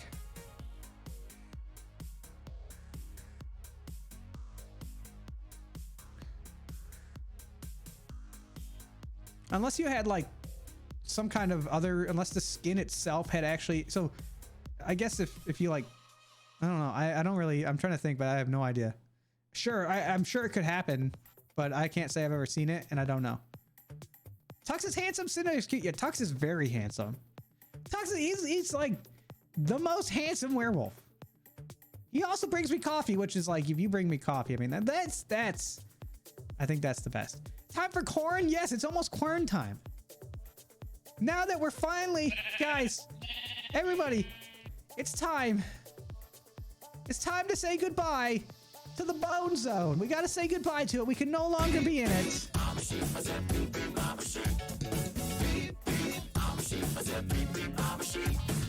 Dude, Kenu Fox coming with a tier 1, gifting out a tier 1 sub to Brass is the Buck.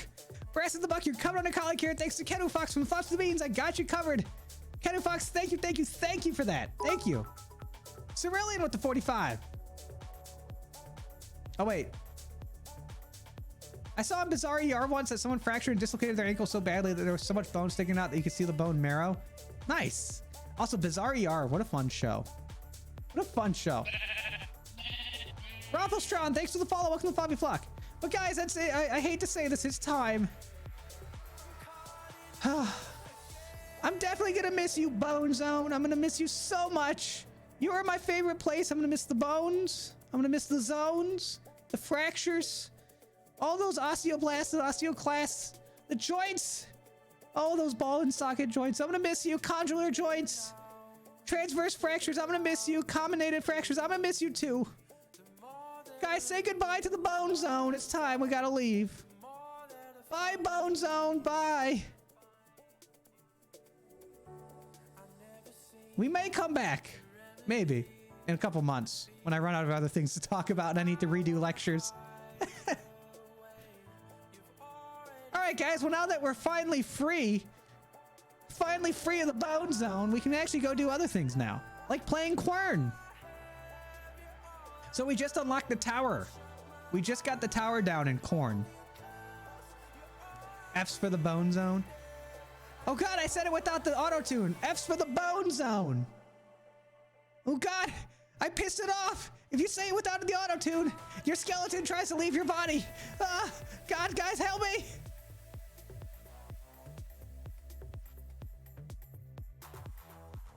What's on the little screen behind me? What, like right here? It's a phone. It's a phone. We're not in the phone zone. That's not a real zone. That's a fake zone. It's a fake zone made up. Not a real thing. Doesn't exist. Liberation! Alright, guys. Phone got no bone. Ain't got no bone in that phone. Let me load up Quern. What did you guys learn? What did you guys learn about fractures today? What did you like? What did you learn? Something new? Something old? Something you've known before? Something that you built upon, or some new information that you never knew? What did you learn today? Let the hyper sheep out? No! You know how hard it was to catch him? I ain't letting him out. He's staying in there. He's fine. He's got food. He's got comfort. It's air conditioned. His favorite music is playing. He can stay. I worked so hard to get him in there. Dude, Brass is the bot gifting out a tier 3 sub to Kenu Fox. Oh my god.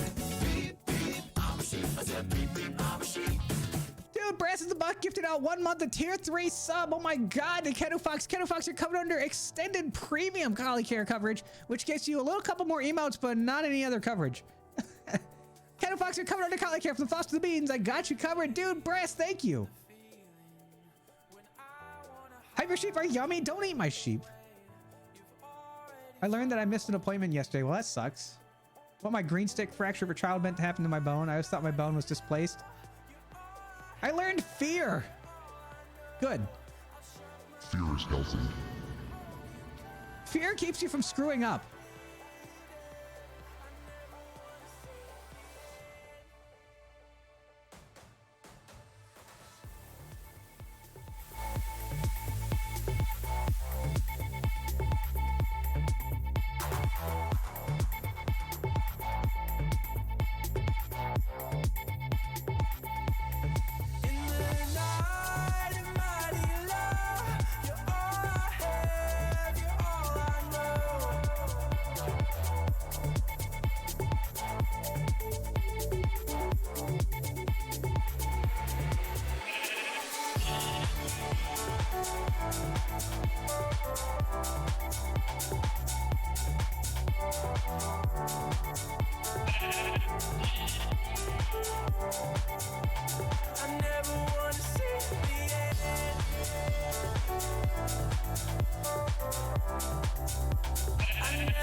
Deadly Gamer, hey, hold on.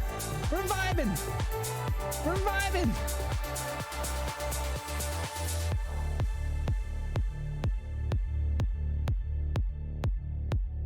Wait for it.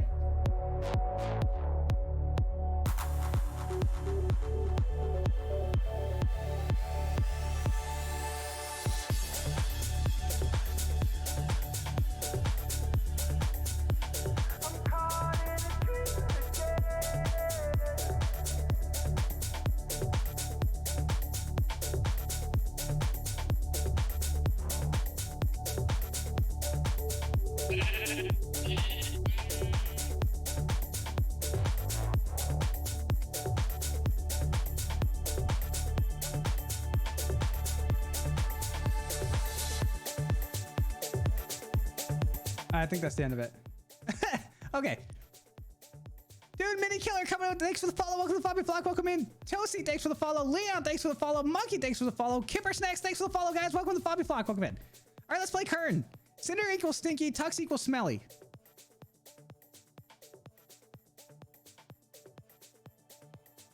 Tux smells good. You guys remember that SpongeBob episode? Mr. Krabs smells good. But then who's Stimky? Whiskey, obviously. All right, let me open up Quern.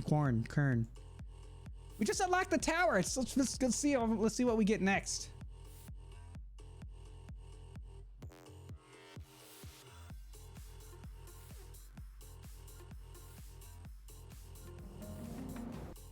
All right, hold on. Quick, guys, I gotta fill my water up. Hold on. Watch the sheep for a second. Watch the sheep and vibe out to the music. I'll be right back. Hold on. Give me like 2 seconds. Not even. Okay, time me. I'll be back in like a minute and a half. Time me.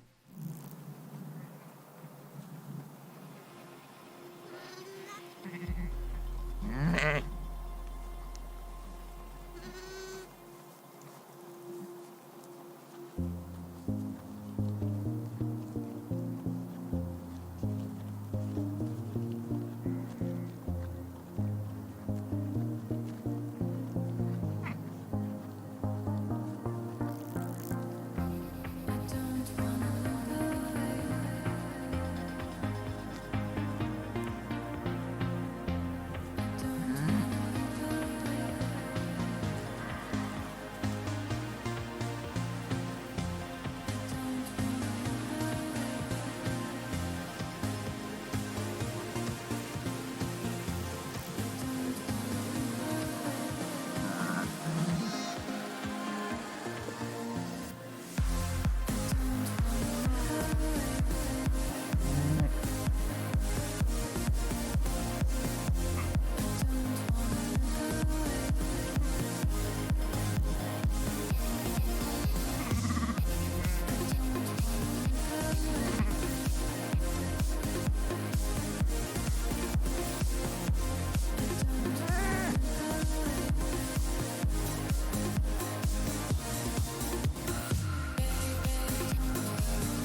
Alright, I'm back. What was the time? What was the time? I'm back! You can stop the timer!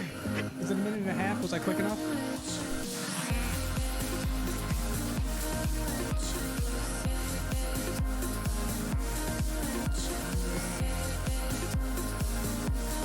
I'm coming back!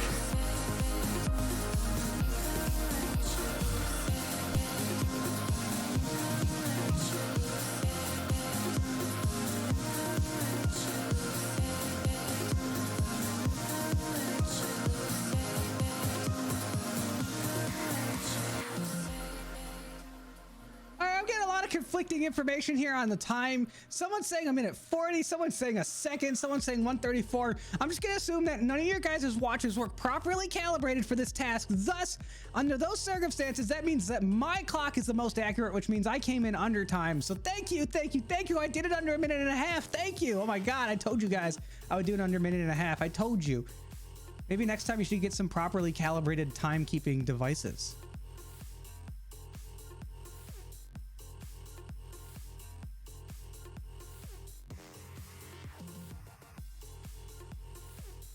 All right, Quern. Can someone change the game? Oh, someone did it. Who did that? Which one of you? Mod check? Which one of you guys did it? Shugaka, thank you. Oh God.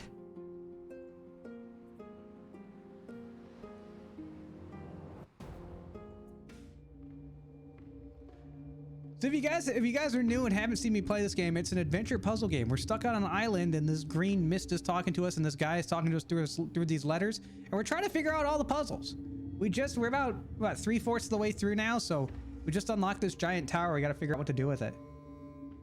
You know how expensive it is to calibrate my watch to Cinder time? Well, you know what? Then maybe you shouldn't be keeping time with it when I say I'm gonna be back in a minute and a half and you say I've been gone for 3 freaking hours.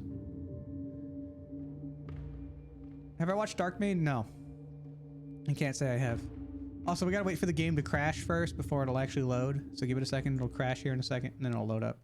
There it goes. There's the crash.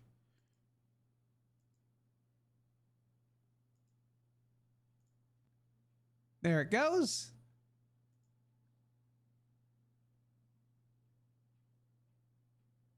And we're in. And we're in. Okay. Interesting load method. Yeah, the game just has to crash first. That's all. Computers concerned. I love the concern emote, the juice up concerned. It's such a good one. All right, so we just unlocked this giant tower. So let's go figure out what's up there. Because we hit the button once, but we didn't really look.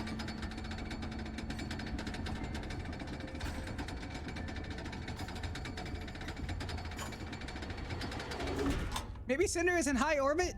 Yeah, I guess you can call it that. Is there anything to even interact with up here? Just the button. There's a table. Did we get anything off the table? Where's my... Oh, I don't have the blue... There's blue crystal. Is there any hidden messages up here?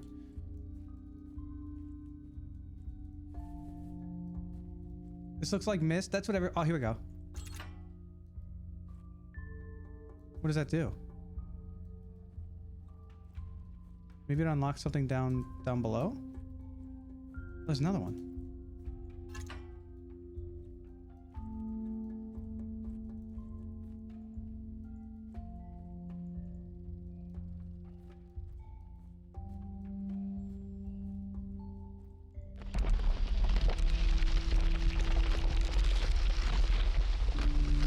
Oh, it lowered. We're lowering ourselves. Further? Oh, wonder. Okay, so now we get to go back down. It's gonna bring us to some underground thing, isn't it? Aim for the haystack. I can't, unfortunately, jump off the edge.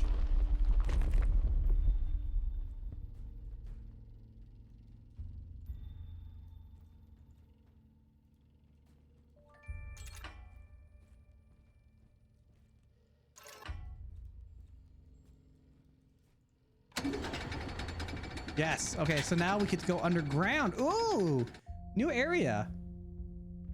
Oh, uh-oh, is the game gonna crash again? It actually has to load a new area. Alex. Cinder's favorite cell is Yankee Candle Autumn Fart. I mean, it's gotta smell like fall, right? You gotta make it smell like fall. We don't need to crash. Guys, I'm gonna use, this is a glitch that was found by the speedrunning community. It's called the crash and load glitch. It actually lets you skip all of the cutscenes in the game by only letting the game crash once. It actually saves off, it saves about 30 minutes in the speed run. I'm now 75% of the way through the game. Sweet! Do we have to go back up there? I think that we had more puzzles we have to do up there, right? Or did we get them all?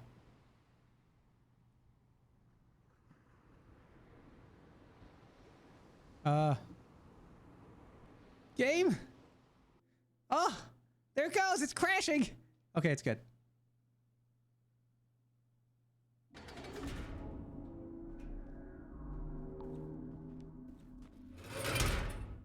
Oh. Okay.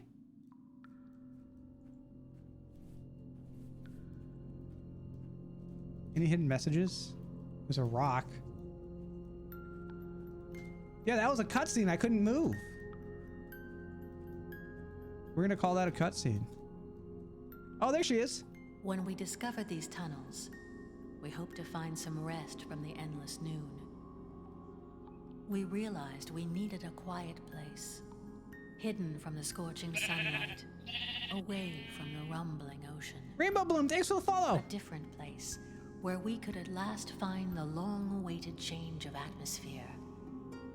Where we find balance, not just among ourselves, but harmony within our own bodies and souls. Are you gonna try to sell me essential oils? I don't want These any. chambers were our refuges when we couldn't bear the weight of our existence. After staying for hundreds of years in the light, darkness preserved our sanity. I tried to keep this place secret from him. I'll but I explain in had a to make second. choice. Best boy. When I saw him losing his mind, he reminded me of us. Oh, can you like felt 6 pity for feet? him. 6 feet, get back. I Get decided back. to lead him down here to grant him some relief. Celestial COVID, get out of here. What a mistake it was. Jeez, getting all up in my face. No personal distance, no social distancing. So the lore of this game, Best Boy, is essentially we woke up on this island and this guy's been talking to us about through notes after he discovered the energy and what these crystals can do. He found these crystals and they give him like extra powers and stuff. So we start solving all these puzzles and then she started talking to us, conflicting and being like, don't do what he says. And he's all like, do what I say. Also, this music is really loud. That's about it.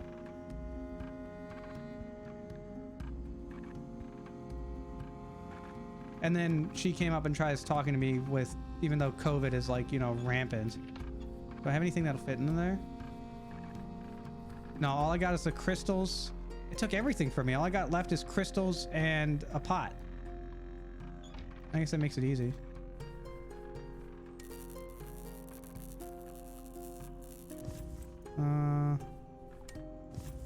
Alright, so I need something to connect that. Probably down this way.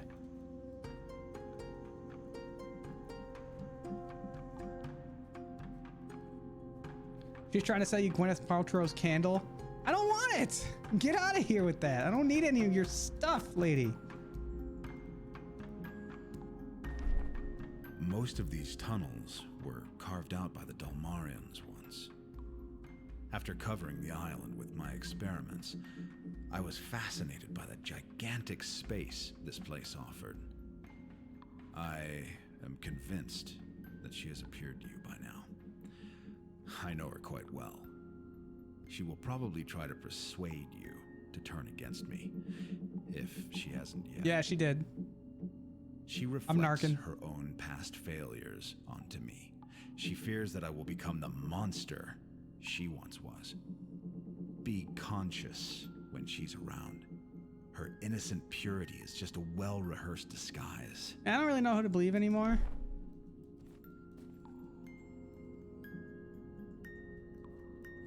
What can I put in there?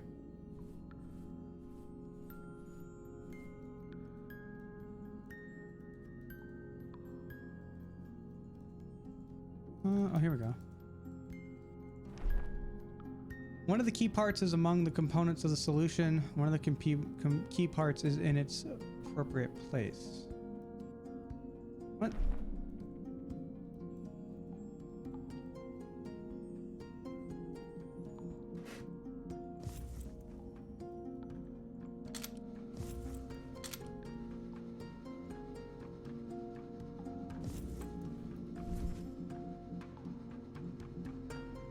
Can I alter this? No.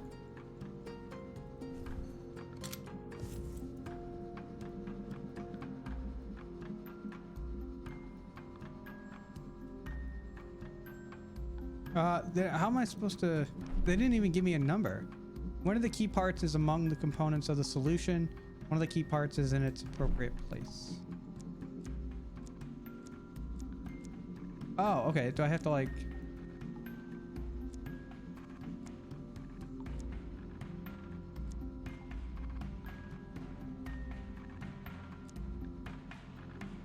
Okay, so...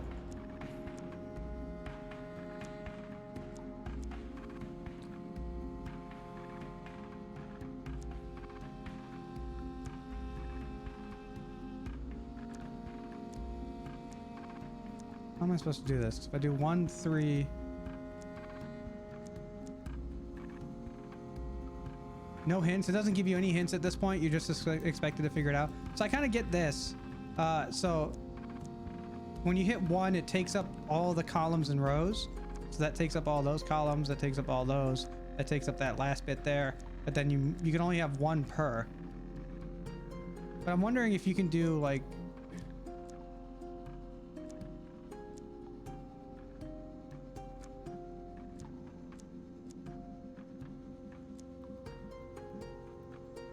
What's this? What can we do with this key though? Other than that. Oh, here.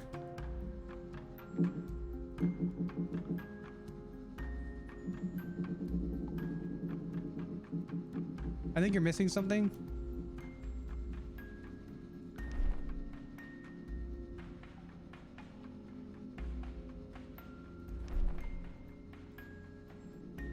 They say key parts, which makes me think of this, because this is a key. Oh, here. Does that say anything?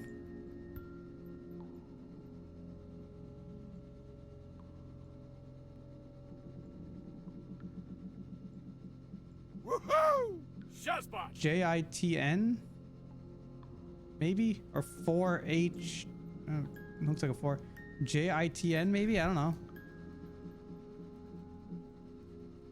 The key was oddly specific with the shapes. That's what I'm thinking too. But I'm also trying to figure out how they want me to do this. Is there anything else around here? I can't go down there. And if I put this here, I need something to fix the short.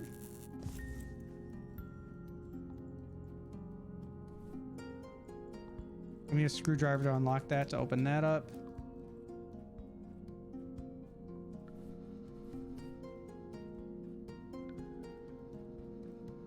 I wonder if Cinder's streaming. I don't know. Am I? Yeah, am I? I don't know. I hope so. Does that key fit into the number keypad? Where would it fit in to the number keypad?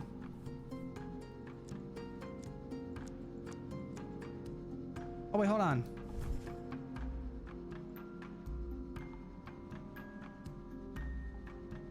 No.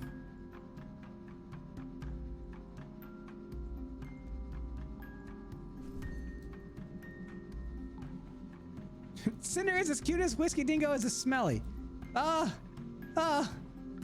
That's pretty cute.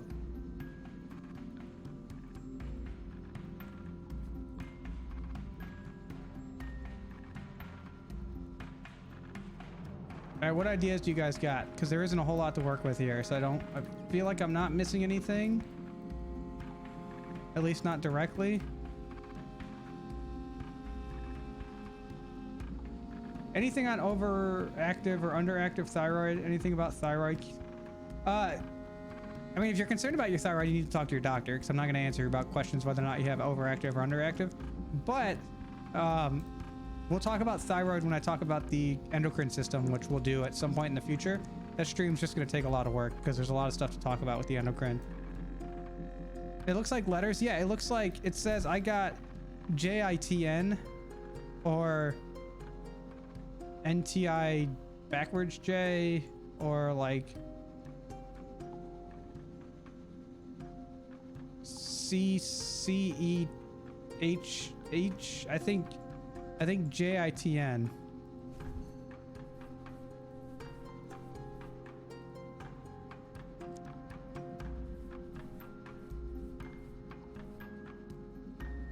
I think you can exchange parts of the key using that number dial and the hint on the other side.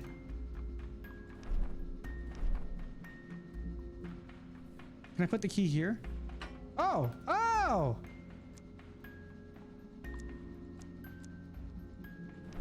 One of the key parts is among the components of the solution. One of the key parts is in an appropriate place. I'm gonna say like 2, 1.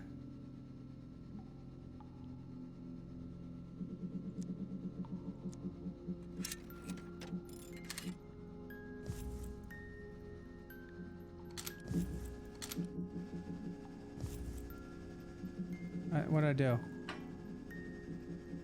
Okay. How do I reset? I shouldn't have reset that.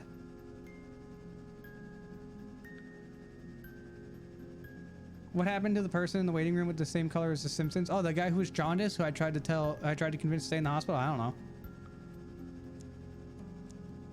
All right, let's figure out what these are. All right, so 1, 2. That's 3. That's 4. So this was 4. That's got to be 5 then. That was 1.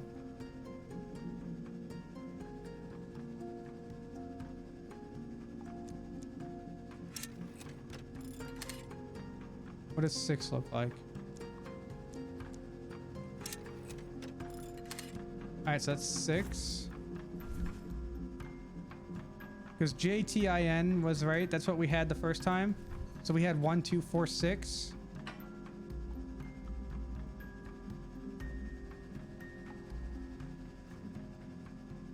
Did they just want me to brute force this? Check the colors of the note and the colors. Oh!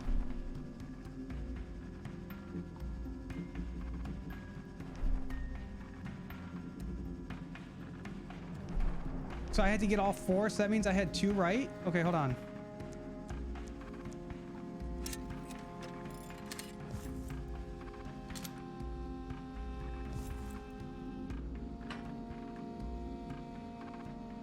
Does that mean I have 2 right? What do the lights mean? Orange. Oh, okay. One of the components is among the components, key parts. One of it's in the right appropriate place. Oh, so we had, okay. So orange means we got the right number. So it's either going to be 1, 2, 3, 1, 2, 3, and 4. 2 in the wrong position.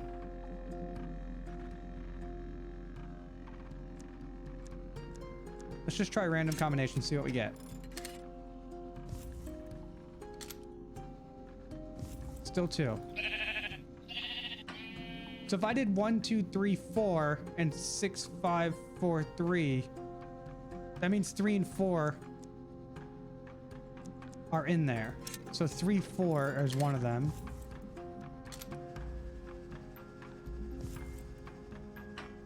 Okay, so either that 3 or that 4 is in the right spot. Let's see.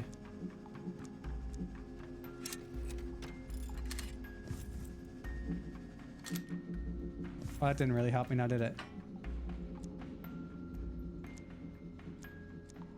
Okay, let's keep 3 there.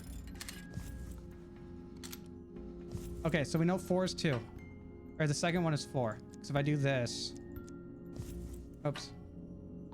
They should give me one correct. Because I believe 4 is going to be in the right spot. Yes. Okay. And 3 is involved... Or 1 is involved as in well. So we know that's 4.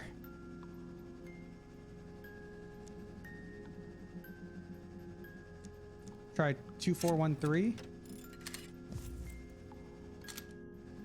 Oh, okay.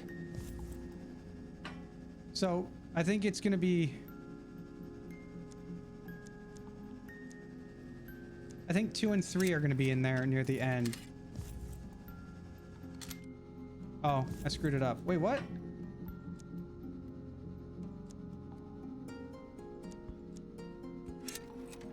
Thought I had 4 in the right spot.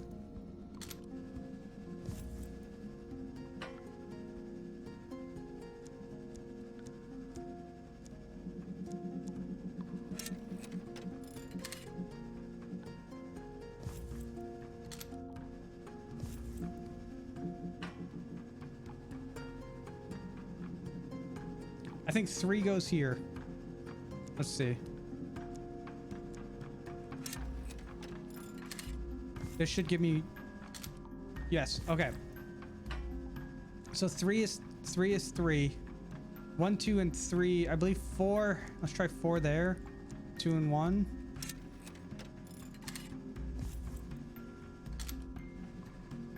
No.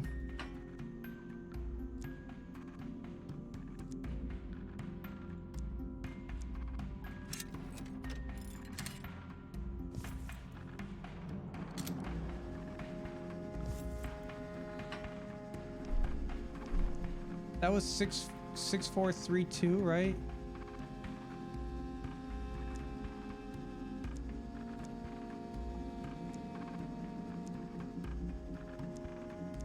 Four, 5, 3, 2. I'm pretty sure this is 3.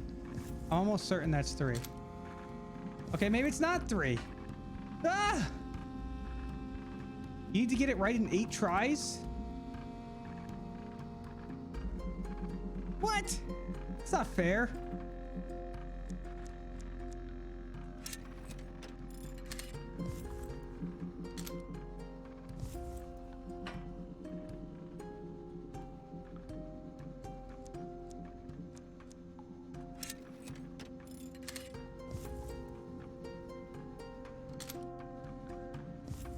Okay. So 2, 3, and 5 are in there.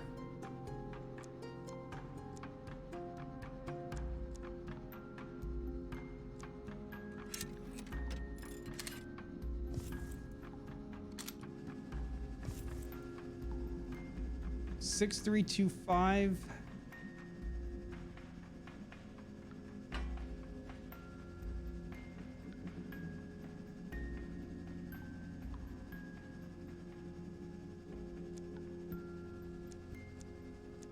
Four, 5, 3, 2. No. This is hard. Wait, it shows you how many times they've tried? Where does it show tries? Oh!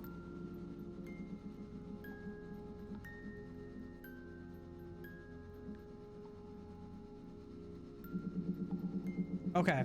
Okay. Last try. Let's just do some random one and start it over now that we know. Can I click the right one, damn it? Watch me get it right. Watch me get it right. YOLO. Aw.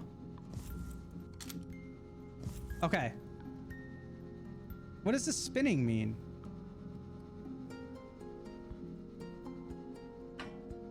Oh, I don't remember what I did.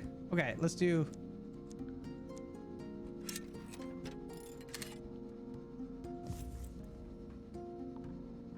Oh, you can try a single digit? Oh, one of these is right. 1, 2, 3, 4. One of these is right. 3 of these numbers are in here. One of them's not.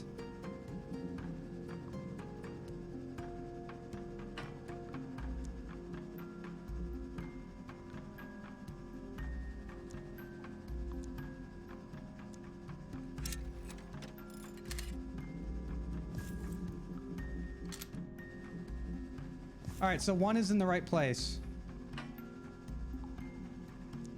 2, 3, and 6. 6, 2, 3.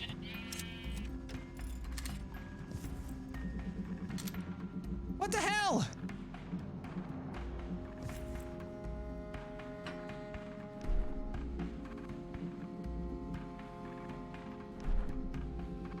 Your average comrade, thanks for the follow. Wildfang Wolf, thanks for the follow. Welcome to Bobby Flock Stream and take care. Thanks for stopping by.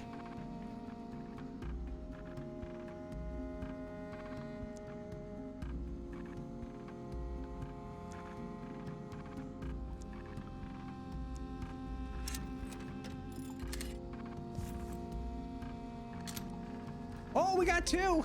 Oh god, we got 3 tries left. Okay, I think 3 and 1 are in the right spot.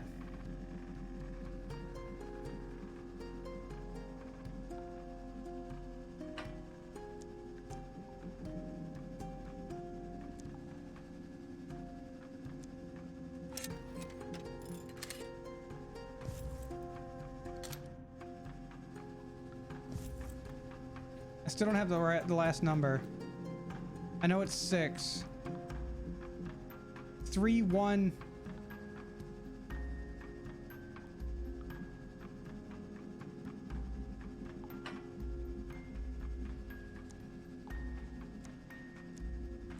Two, 3, 1, 4. Oh!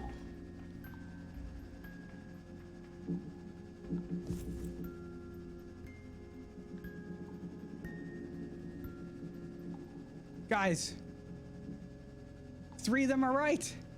2, 3, 1, 6. Should we do 2, 3, 1, 6?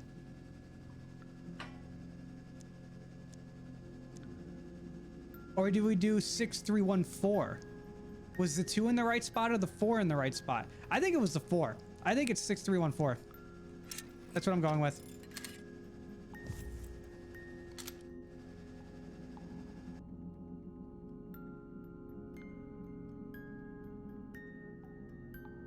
God damn it!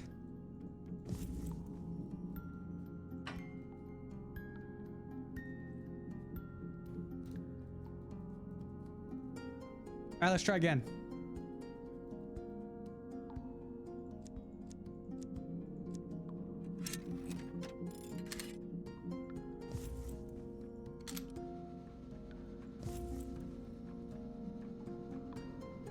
Okay, so let's think about this. We got 2 of them right, okay?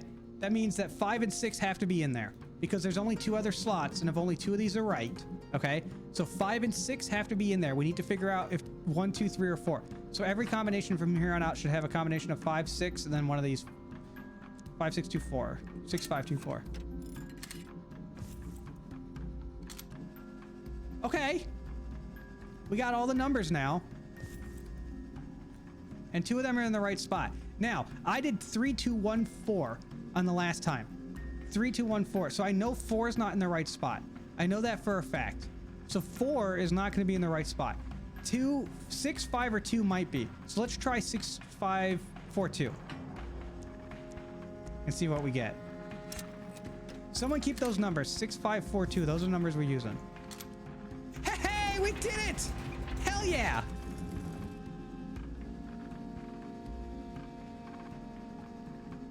Guys, can we get some hyper claps? Can we get some hyper claps in the chat?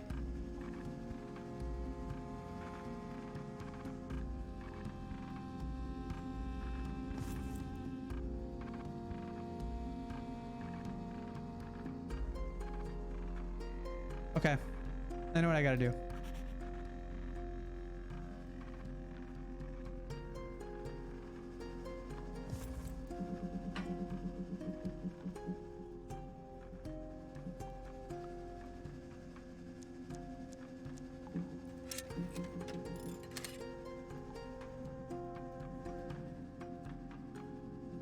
Which ones do I have? That one. Okay, that one can stay. So 3. There's no 4. No 5. 6 is in the right spot. So 3, 6, 2, 1.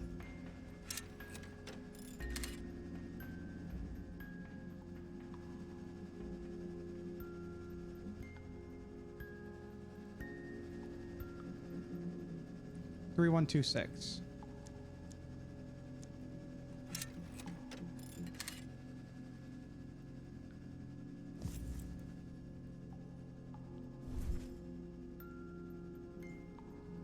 Jino.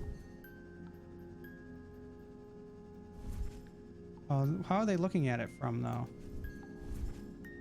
Oh, I got it backwards. Needs to be the other way.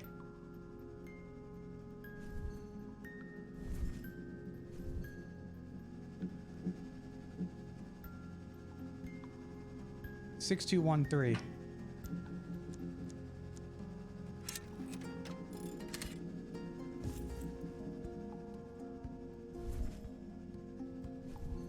That's it. All right, we got it.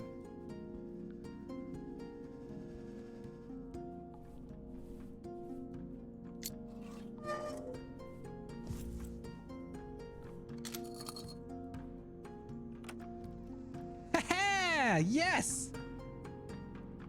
Sup, buddy? Hey, what's up?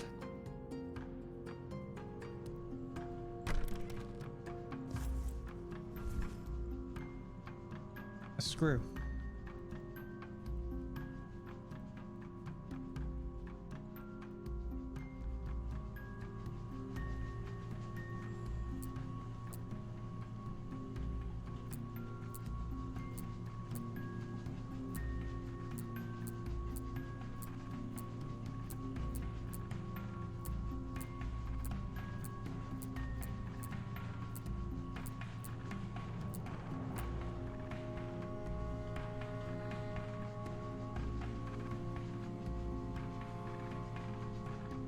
Oh, that's gonna be fun.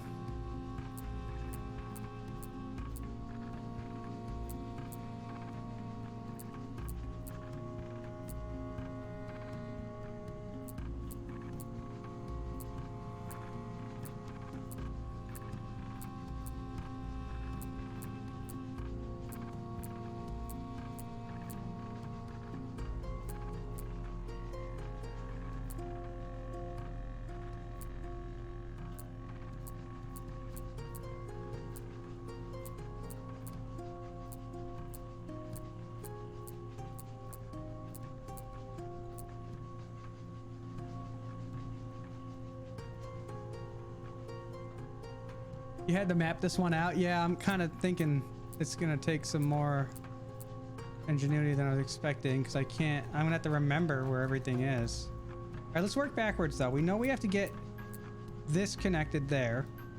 Okay, so that can go there.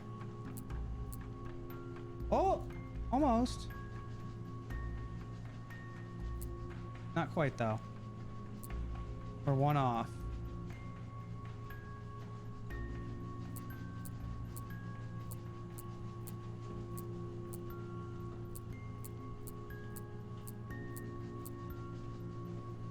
Still one off.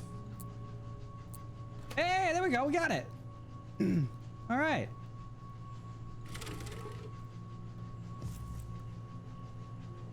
Okay. I don't really know how that helps me, but I didn't realize there were two separate ones. I would have gotten that a lot easier.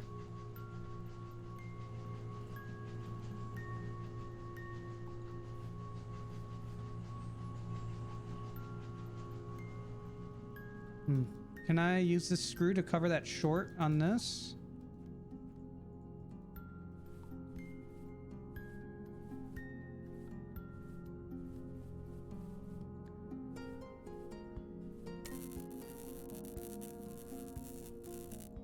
Let me shock myself. Come on.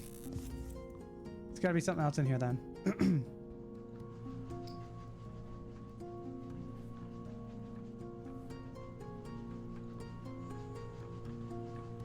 No. You were like one move away. Glitch Wish, hey!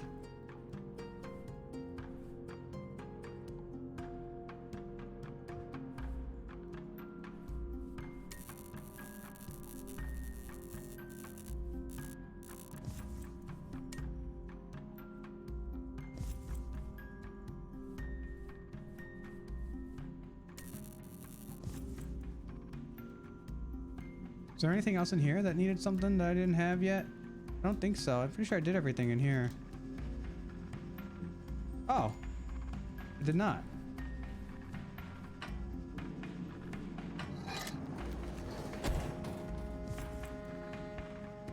Hey, we got a circuit. That'll help us move on.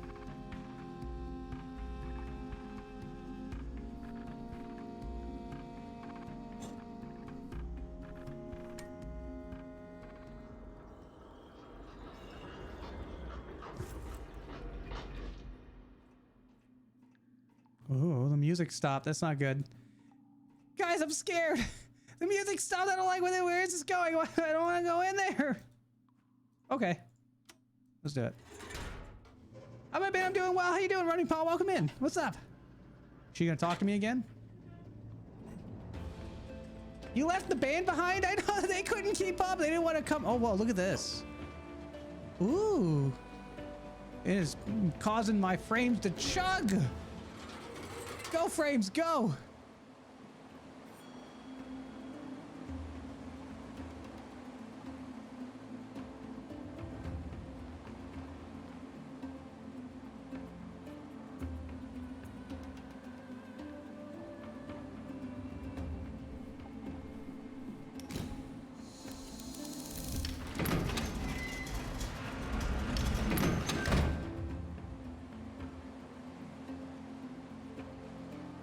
This place is cool, though. The left tunnel, not to be confused with left shark. The left tunnel is actually a location and not a person.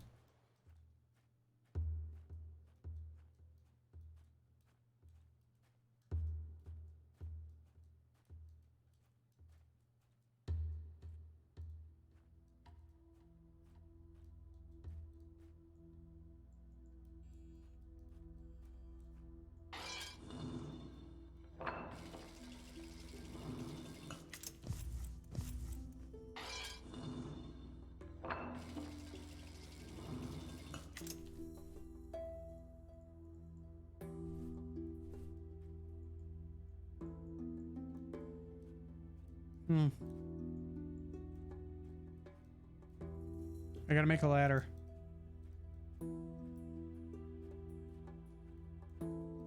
How do I get this ladder to move? I use this pulley here. Okay.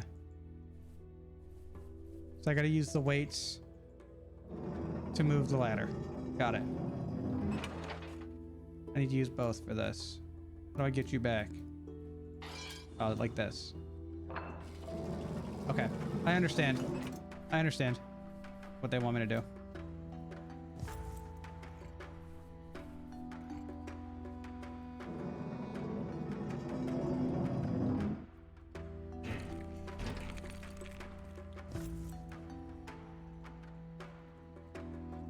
Let me down! Thank you.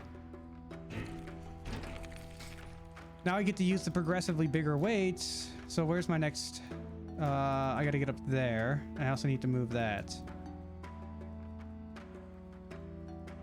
Okay, let's call this back.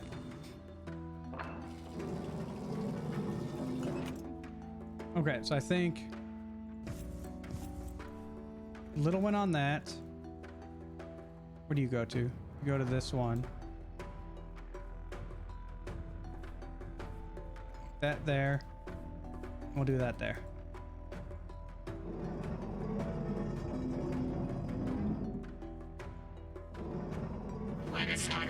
Oh god, I overshot it!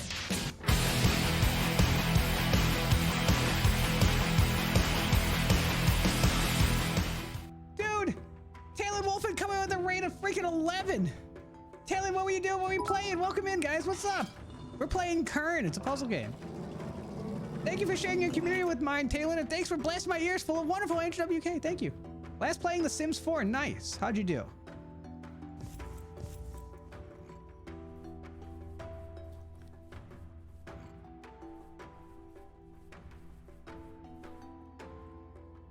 Oh wait, no. That one needs to go here.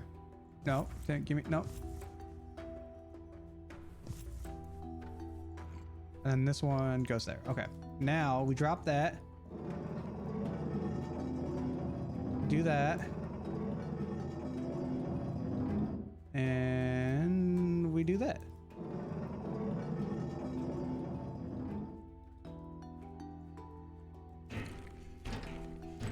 Guys, welcome in. Firestar, thanks for the follow. Welcome to the Floppy Flock. Welcome in, guys. We're nearing the end of this game. These are some end game puzzles.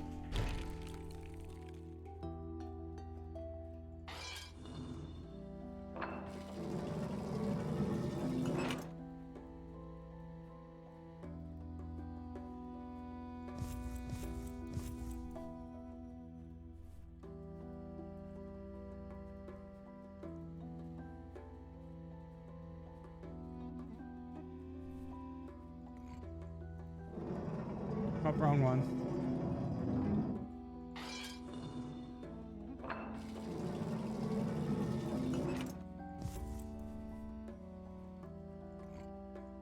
I think the big one goes here. No, big and little one go there. Okay.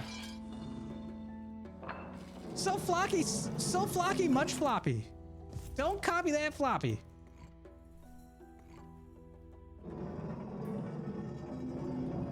Okay, that one's good. I probably need the big one for this. I think I just put the little one there, didn't I? No, we got it. Okay. And then that one there. Hey, yes!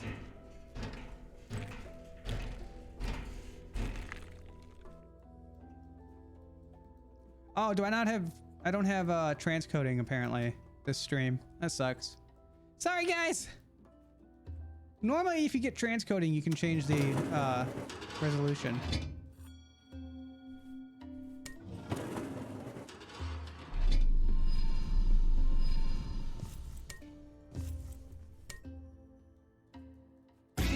Oh god, I thought it scared me.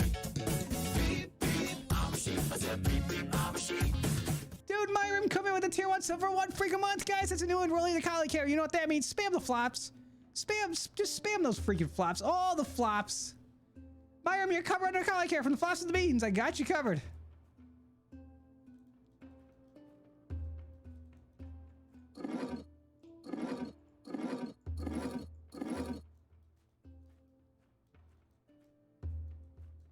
Dude, as soon as I stepped in front of the red one, I thought it was gonna burn me because this sets things on fire. So I was like, oh, I'm just gonna step in front of this. And then that thing went off and it scared the hell out of me. Red. Green. Oh, so I can do 2 separate doors.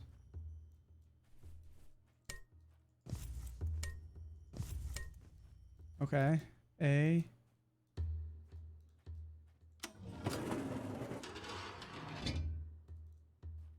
Oh.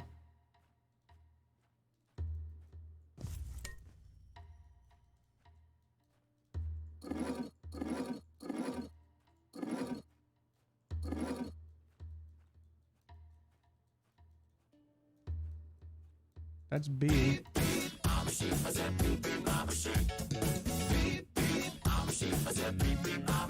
Dude, Mike T gifted out a tier 1 sub to Wasp Child. Wasp Child, you're covered under Collie Care from the flops to the beans. I got you covered. Dude, Mike T, thank you.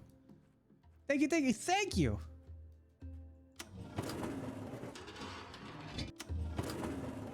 Okay, so I know I need to get in there with a green crystal, but I don't understand what these do quite yet.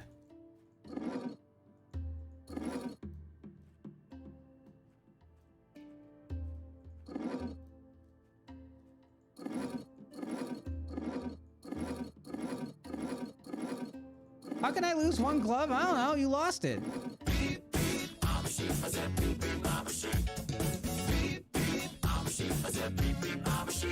Dude, Mike T gifted on another tier 1 sub this time, and what was it? Definitely not dangerous. That definitely makes me think you're dangerous. Dude, definitely not dangerous. You're covered under Collie Care thanks to Mike T from the flops to the beans. I got you covered.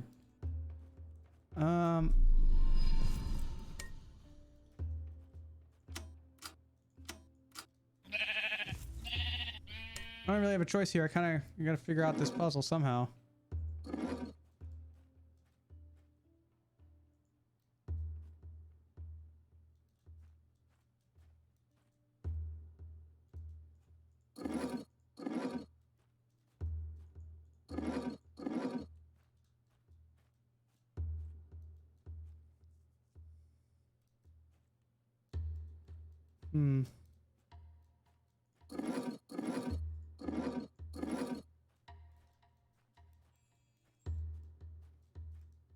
Seems like you're supposed to do the red one first.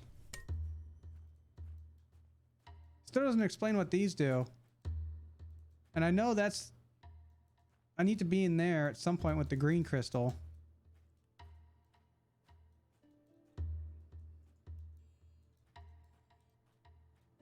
I just don't know what exactly it is they want me to do with this.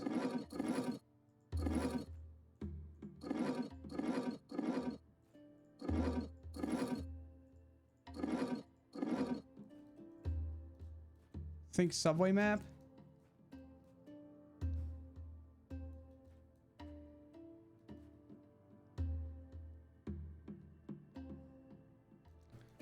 But what do the arrows mean? Is that the direction it's going? So down.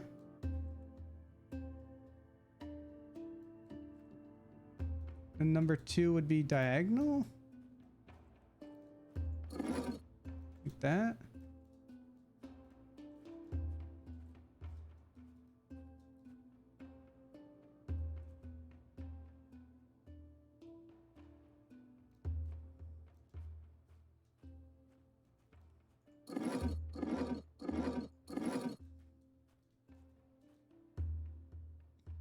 I know it'd be coming from above.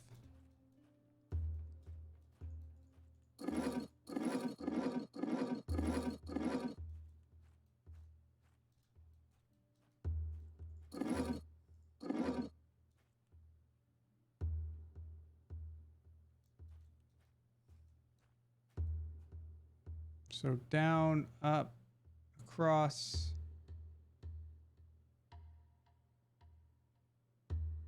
No, because that would go straight through. Or would it go across?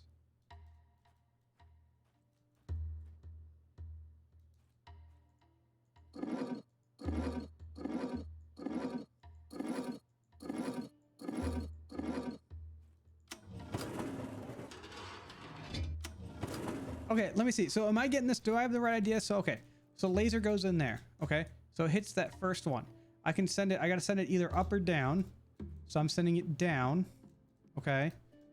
So we're going to go on the down path here, which means that the next one I have to do has to be diagonal facing down because I sent it down this way. So it comes back up this way and goes across like that. Right. So there's your first 2. So I've done this motion here with it. Now we're up top on the third one, which means I need to go straight through, but I can't do straight through. But I can do across like that. So it can come up here and go across like this. I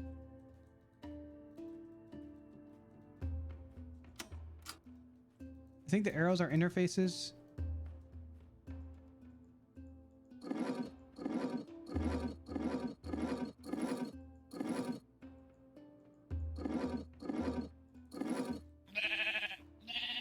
Down, up, across, up. That should open room C. Oh, there it goes. I just had it in the wrong spot. Everybody do the flop. Everybody do the flop. Everybody do the flop.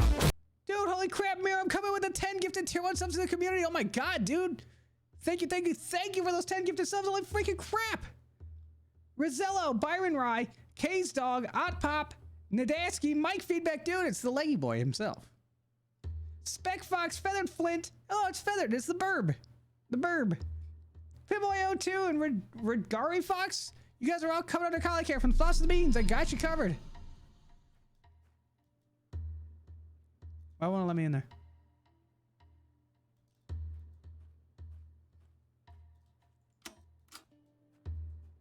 Loving the combination of fun, gaming, and educational content. Well, thank you. And why can I close this? What purpose does it serve to close that?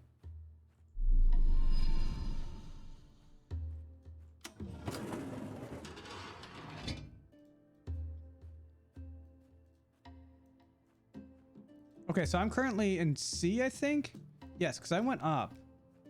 So let's go to B. But how do we get to B? B is like a straight path unless it goes down there. Okay.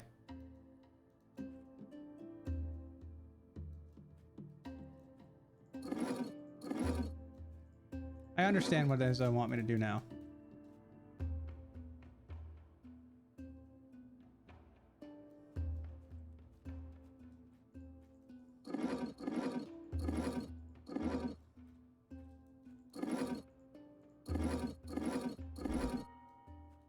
There we go.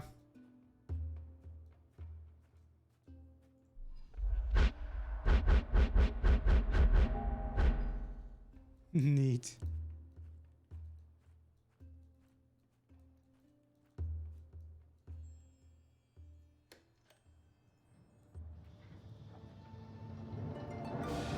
Whoa!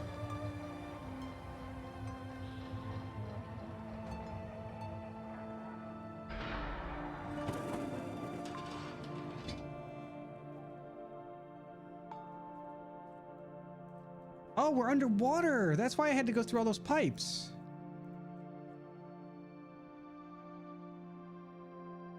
Oh, it looks so pretty. Can we just stay here, chat? You guys want to just vibe here for a minute? Look at that.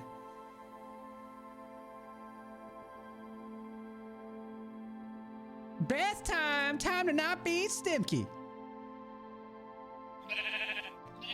Cormac, thanks for the follow.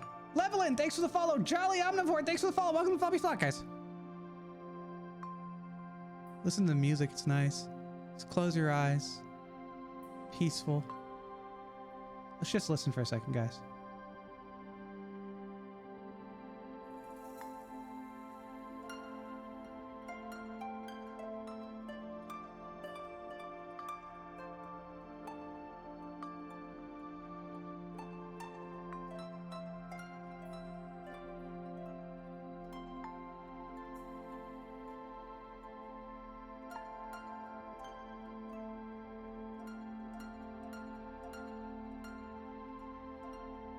Sometimes you just gotta slow down and listen to things for a second. Take it easy, right?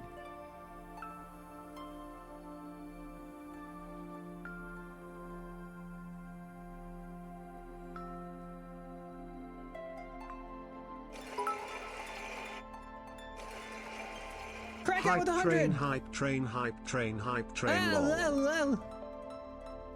Cinder is stinky even after bath spit. Caleb! Get away from me. Why are you so close that you could smell me? 6 feet. Get back. COVID. Get out of here. Oh, God. We got to do it again.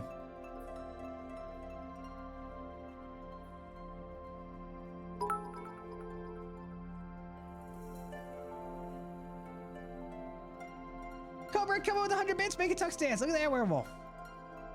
USDA Prime. All right, so I need the red laser through E. I need to do red laser through E, red laser through E, which means I need to do red laser through B. Okay, let's set up D first. So D is gonna come from C. So from up there, I need to do E first.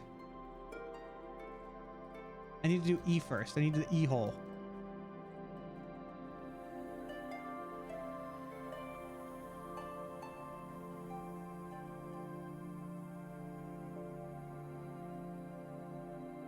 Dude, guys, that's the second hype train today. Holy crap, you guys are super freaking generous today. What the hell?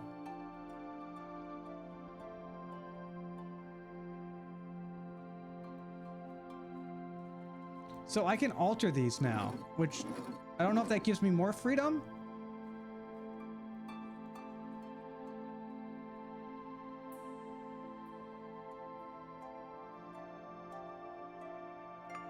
Now let's start backwards. I can make that a straight or a 90 degree, which means I need to make it straight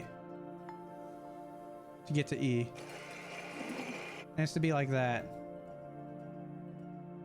Okay, which means I need to follow this down here, which means I either need to make that a 90 degree or a... Oh my God!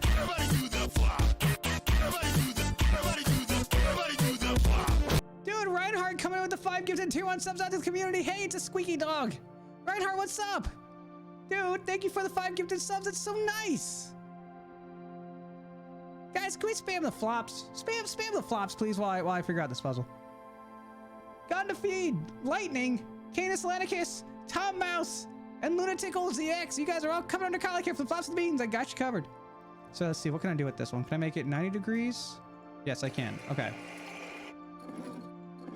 So it needs to be like that. So that brings us down here, 90 degrees down here, which means we're going to go up here, either straight. What can I do with this? Straight or 90 degrees. So it's going to be straight through.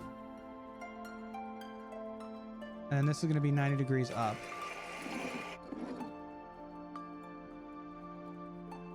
Okay, so that's set up.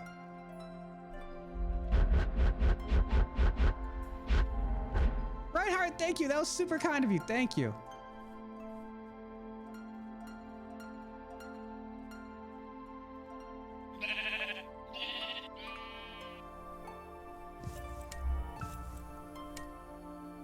Okay, now I need to do C.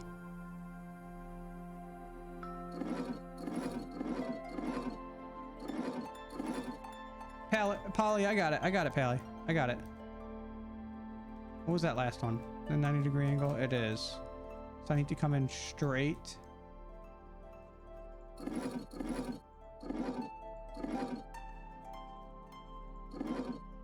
Krakow, we don't talk about numbers. Don't talk about numbers. It doesn't matter. Stop it.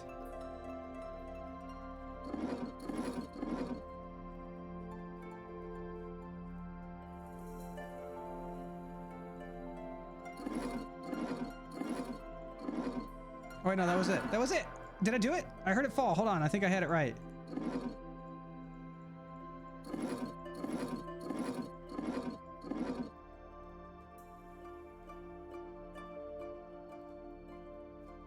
Okay, now I gotta go back to B.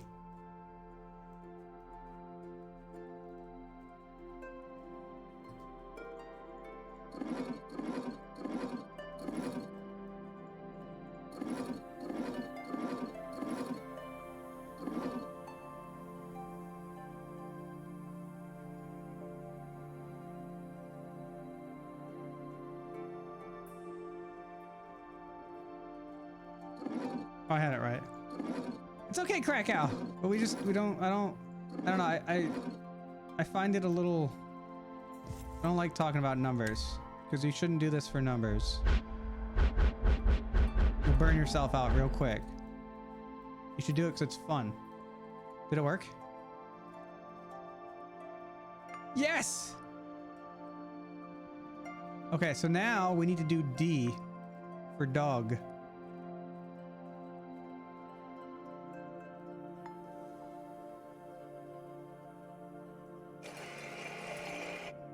Okay, so that can be a 180 or 90-degree angle. In order to come out of there, we need a 90-degree angle going up.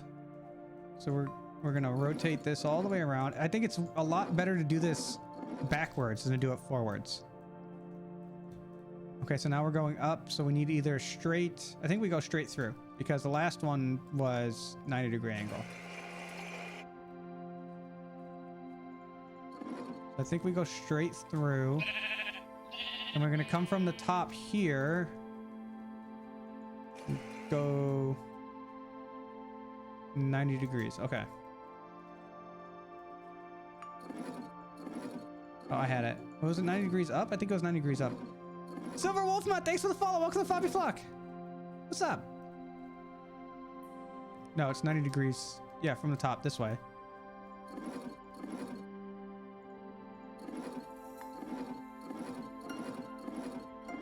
Like that.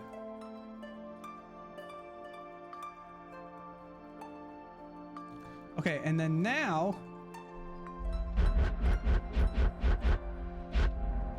we need to reset this one to C.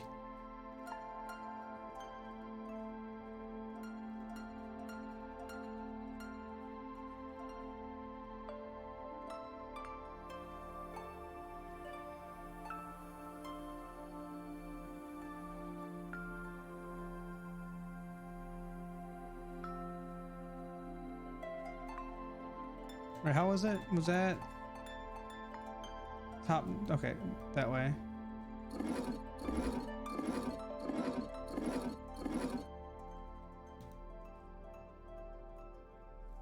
I want to say it goes down.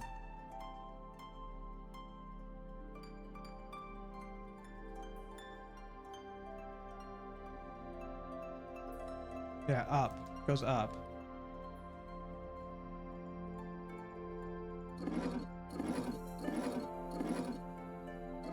And then diagonal. And then down. And then we should be able to do this. Watch this. Ready, guys? This is going to be cool.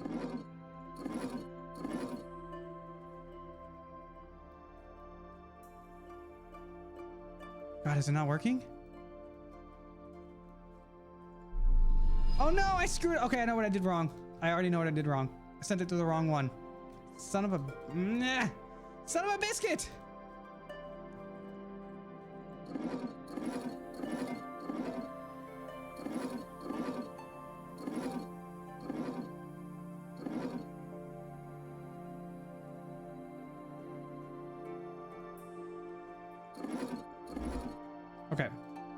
I know exactly what I did wrong.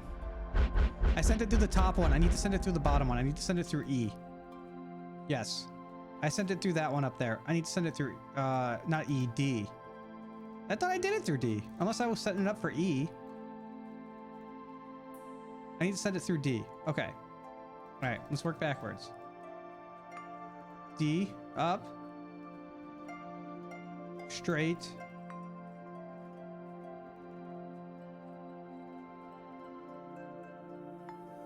$90 degrees. Oh. I know. Boom. Boom. Boom. Boom, boom, boom, boom. Okay, that's it.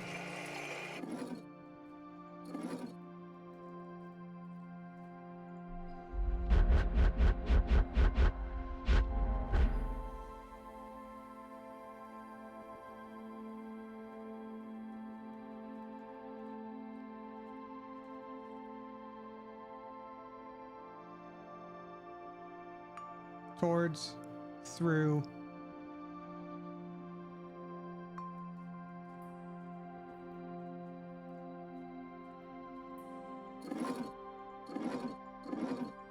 Everybody keeps saying it gives Myst vibes, but I've never played Myst.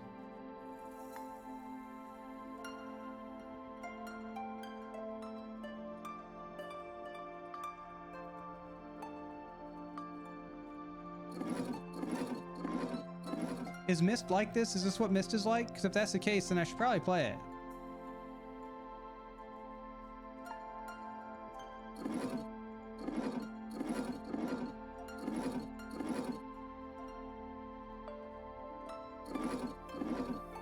You need to play Myst. Oh, dude, watch this. This is gonna be cool. Ready?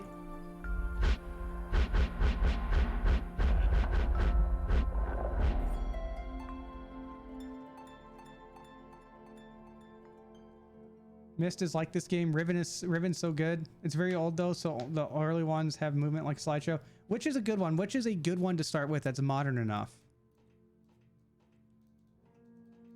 Dude, where in the hell are we?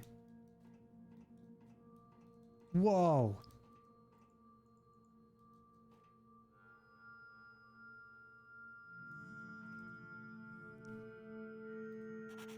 They have a full HD Myst. Full HD motion Myst. They're redoing Myst for the first generation. For this generation, I guess.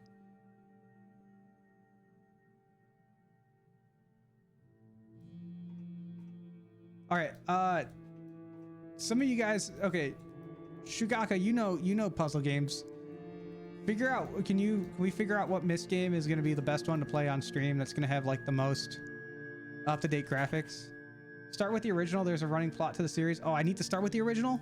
Even if but you said they remade the original, right?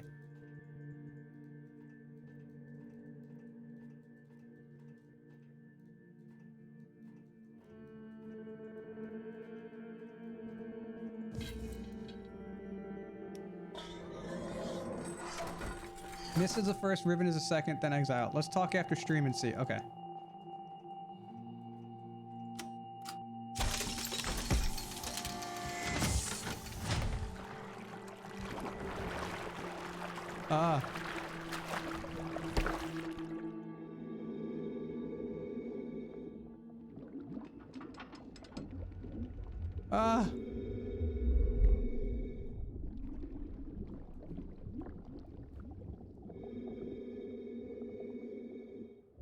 Guys, I'm a big daddy.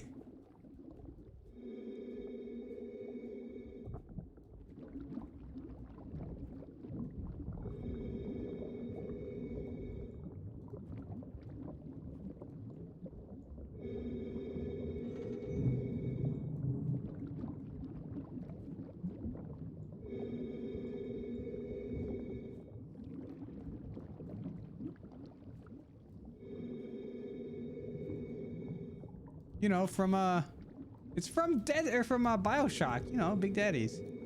Don't think too much into it.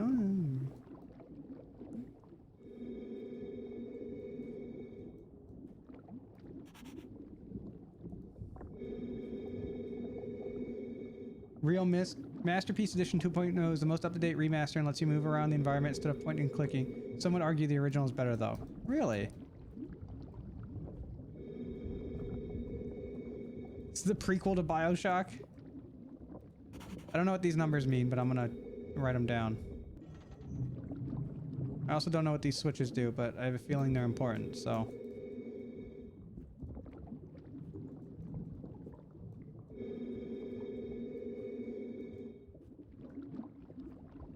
Is there anything else out here? Are there any more plaques to look at? I don't want to have to go through this animation again. I give Big Brother vibes, but I was the little brother. I was the little brother. I wasn't the big brother. I was the little brother. I thought I gave off more little brother vibes. Also worth noting that the visuals of Mist and Riven hold up reasonably well given their age. Really? Okay.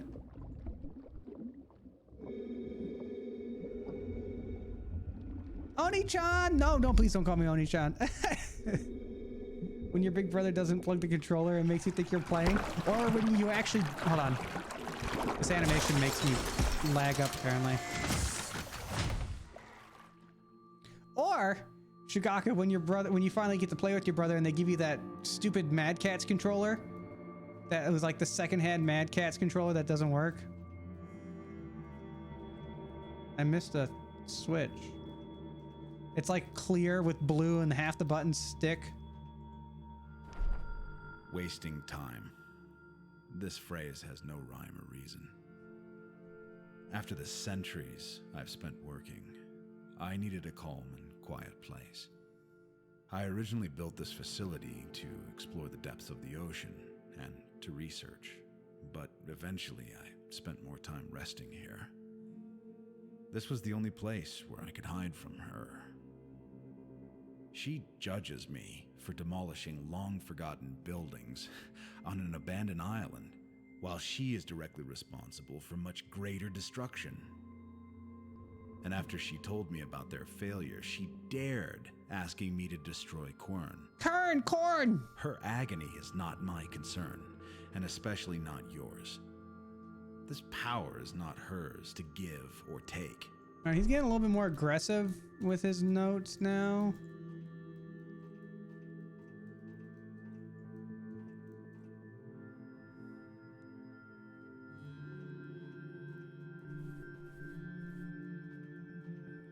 More of the big brother that's been through 1 or 2 steps life and helps past mistakes they made.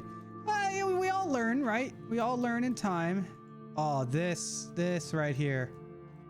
All right, chat. I'm done. We're done streaming. I'm just going to sit here with my coffee. Stare out at the ocean.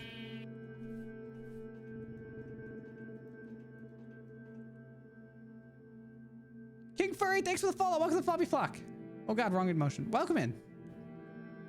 Will you be my brother, Kali? That's a hard... You'll put me on the spot with those kind of questions. I don't know. What do I smell like? Probably blueberries. Or like... Think of like blue scented like cotton fresh laundry detergent, right? Like something like that. Okay, so I'm pretty sure the pictures that I took. What are you doing? Say, oh, Caleb, no, ew, gross. Okay, 1. IH3.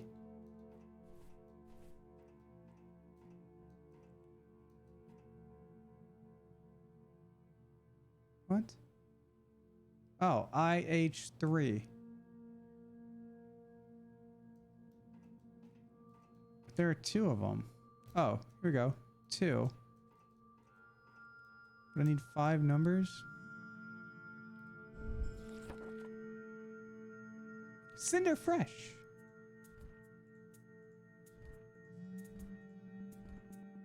Oh my god, I really did miss one. There's okay. Oh, okay, I see. 1, H3. So that's this one here. H3 is 0.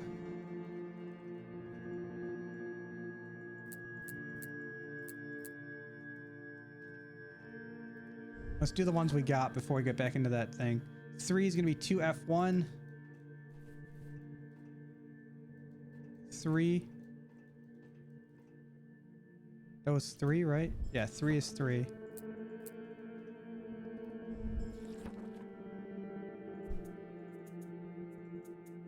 Four is 1D9.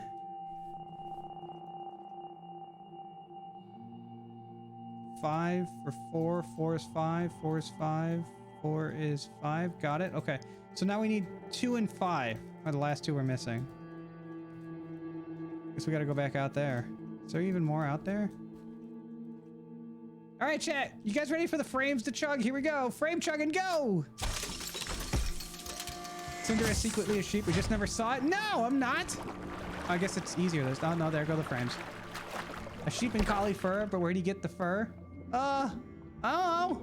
Don't ask questions you don't want the answer to.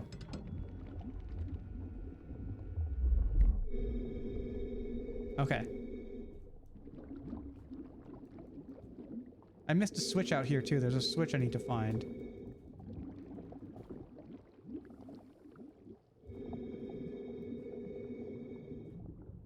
Ah, there we go. I missed this area over here.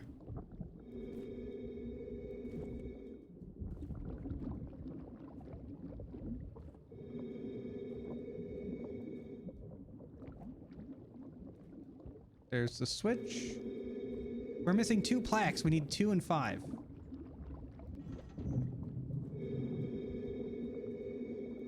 There's 2. 2C8.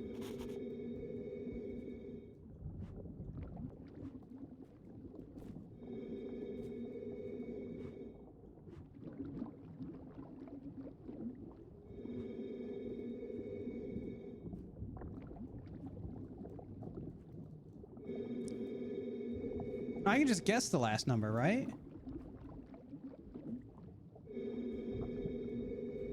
Yeah, I can just guess the last one. Yeah, screw this. Having fun deep sea diving? Maybe? I don't know, I'm trying to survive in this crazy place. All right, guys. Frame chugging. Incoming! There it goes. Look at those frames. Look at me chugging along. I think you may still need to switch. I did the switch.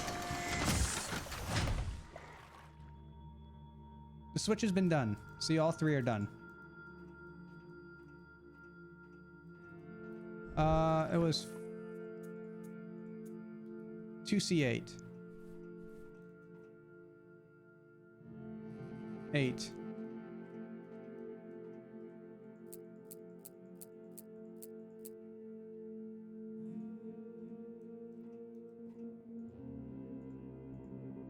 Wait, did I screw that up?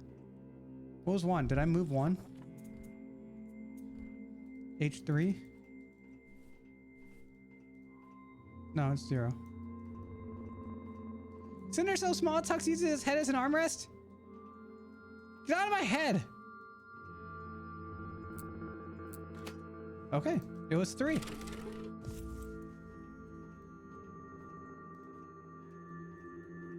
I think we're done in this area.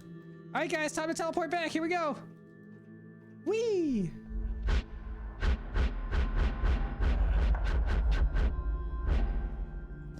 Thank you.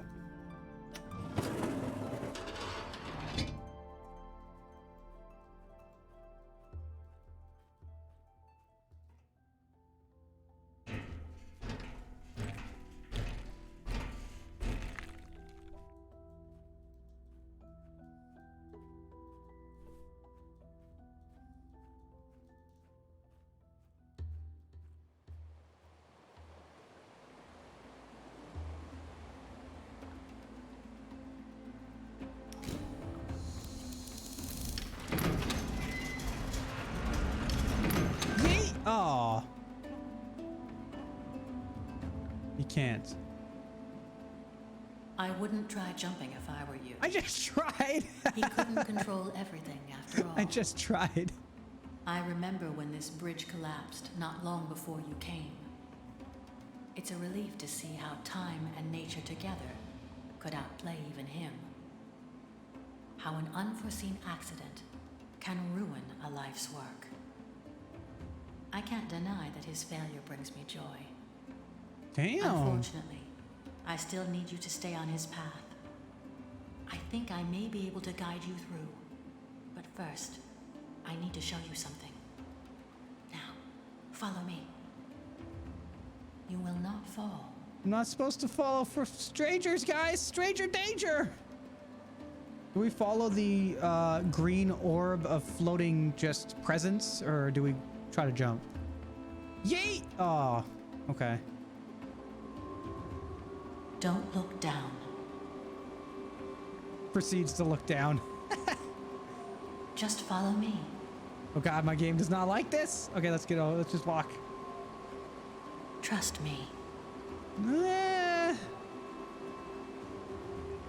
Simon Panda, hey, how small is Cinder? I'm small, I'm short. I'm under the average height for adult males. You must trust me. You must trust me as she just drops me.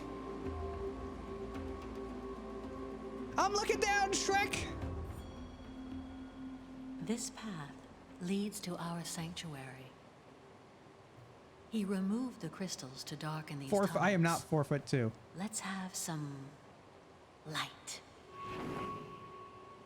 I suppose he wanted to hide this. Did she just place fart from on you. it? She was like, hey guys, look, I need to light this. I need to light this It's lantern not real far quick. from Hold here. on. There you go. Now you can see. Nasty green ball of presence.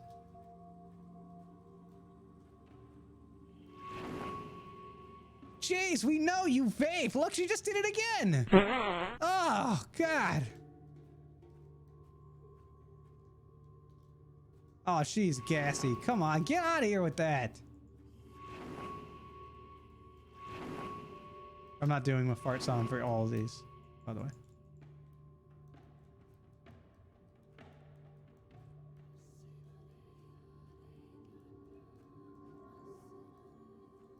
I brought him here once too. Surprisingly, it is one of the only places he didn't ruin since then. But I doubt he kept it intact simply out of respect. Zybadger, thanks for the follow. Welcome to the Floppy Flock.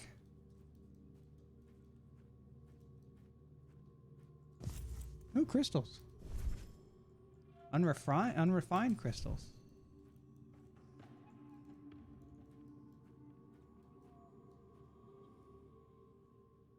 This is the place we once called the Great Hall of the Amajat, the Shrine of the Seekers.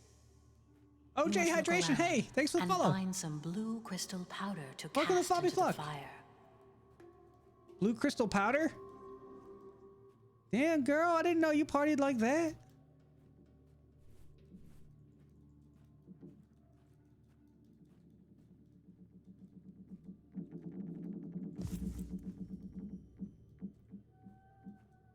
Don't do it. I don't have a Found choice. any blue crystal powder Okay, yet? damn, girl, hold on.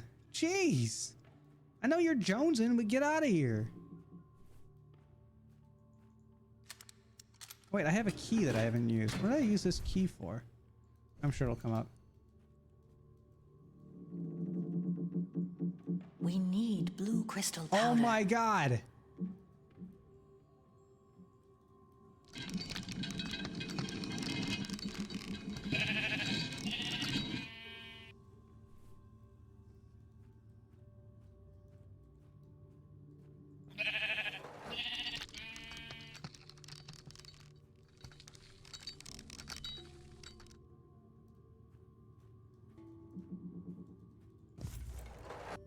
Oh, okay.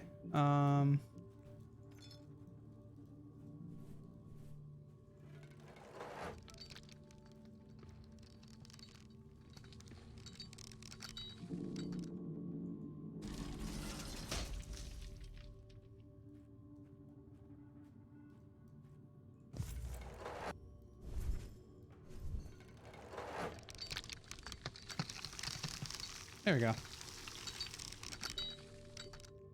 Okay, here are your drugs. Can you stop bothering me now? Good. Jeez. Now use the crane up there. Oh my to gosh, she throw wants me the to smoke powder it with her. into the God fire. damn it. I'm supposed to be driving later. We didn't talk about this before I came over.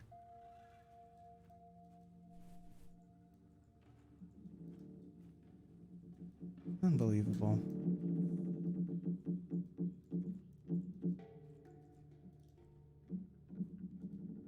Use the crane. Oh my god. The crane! Wait, what? Oh. Oh, okay.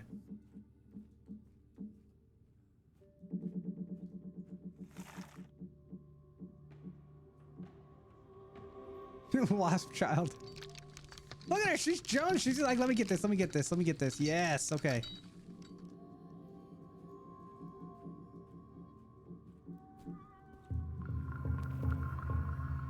Oh, okay. That's actually pretty neat. All right, guys. We're getting high now. Now, it is time I told you the story. What did you of what lace this with? lost. Damn. It is time you learned the All right, but let's truth actually focus. about this world. The Delmar was a great, noble, and prosperous civilization. They were people of peace, a thriving society of wisdom and art. Then, everything changed. When the Fire At the Nation dawn attacked. of the Third Age, we were attacked by the shadows. Oh, close enough.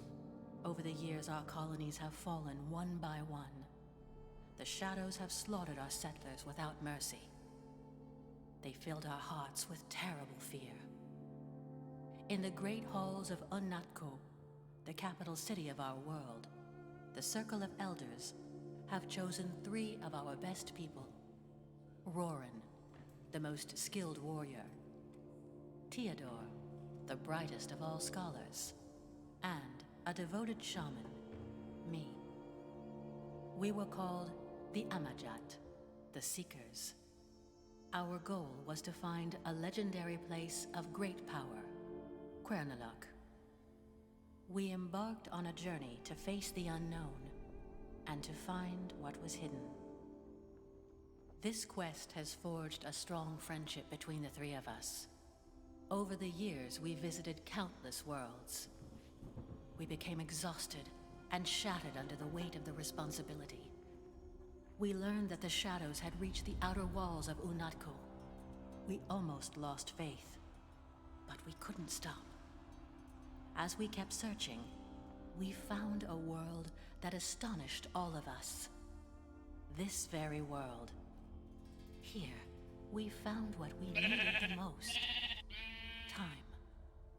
Time to find a way. A way to save our people. Our worries trapped us here, knowing that our home is only safe if we stay on this island. The search was over. We knew that finding this island in our time of need was not an accident.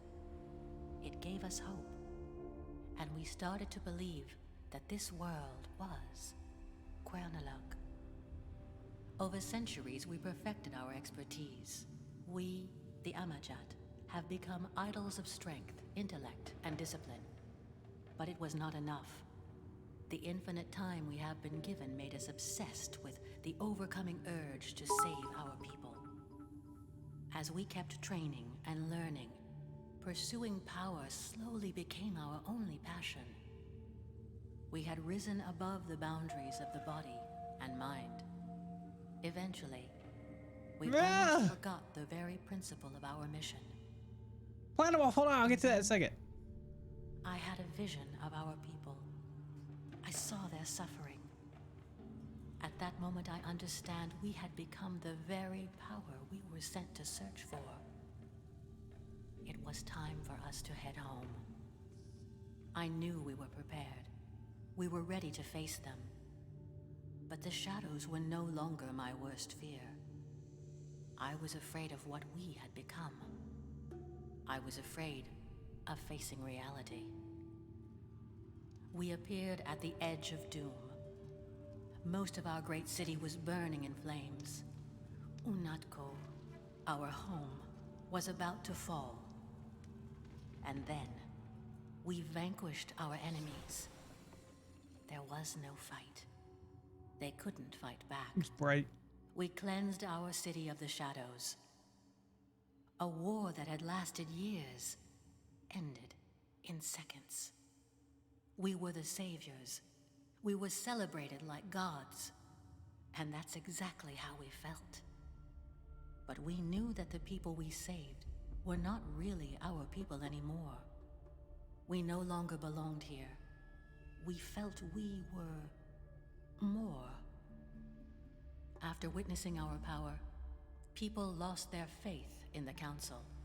We, the Amajat, have taken their place. But having fulfilled our destiny, the strong bond between the three of us started to fade. A new era has begun.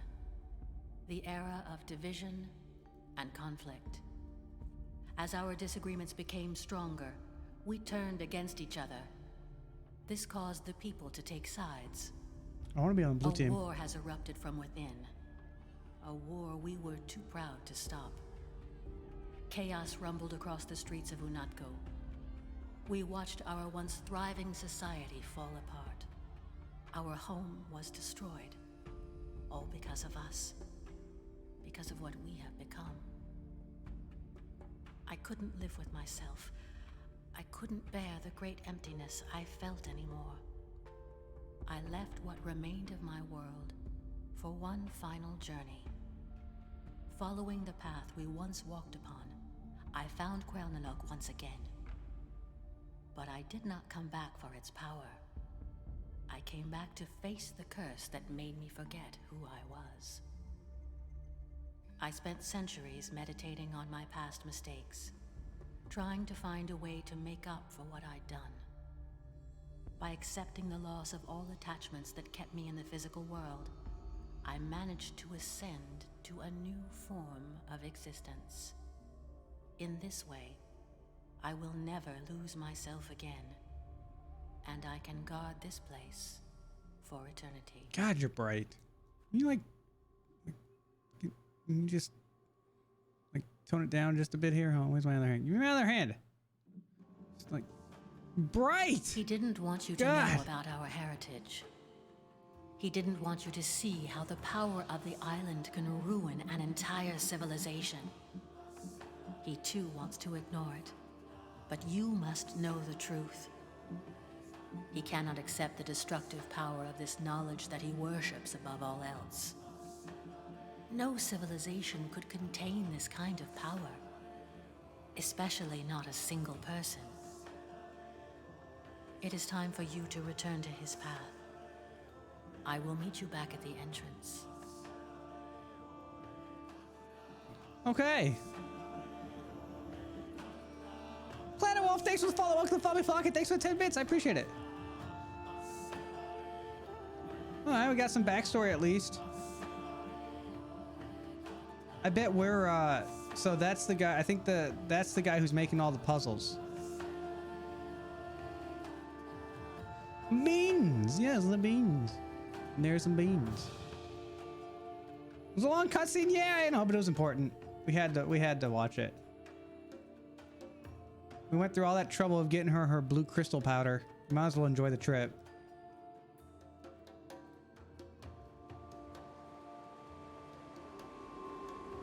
Now you must continue following his guidance.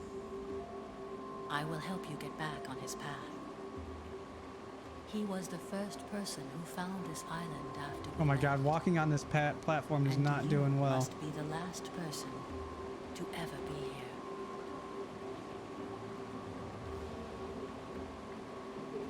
She wants me to go this way, around the rock.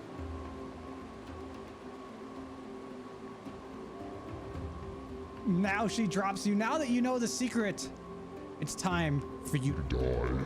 And she just drops me with all of her godlike powers. No witnesses. You have to go alone now, but soon we will meet again.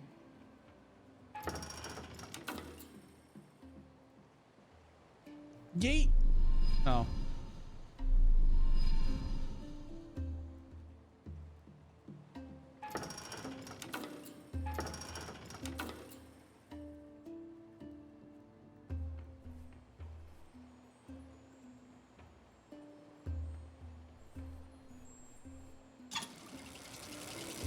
Oh.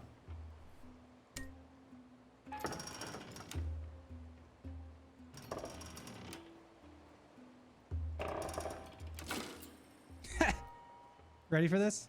No.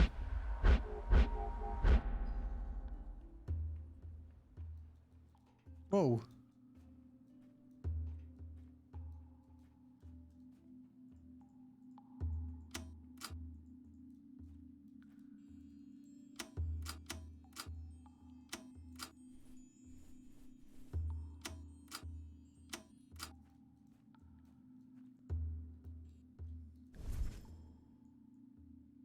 We haven't utilized this yet.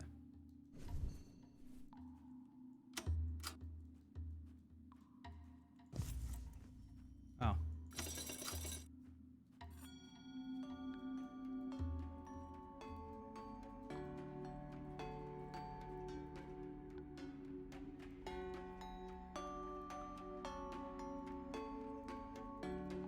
Guys, you know what I think? Oh, that's cool. I'm thinking this is a puzzle we need to do on the next stream. This is a huge puzzle I really don't want to start right now because I'm hungry and it's pizza night for Tux and I. This puzzle looks massive. I mean, there's a combination lock.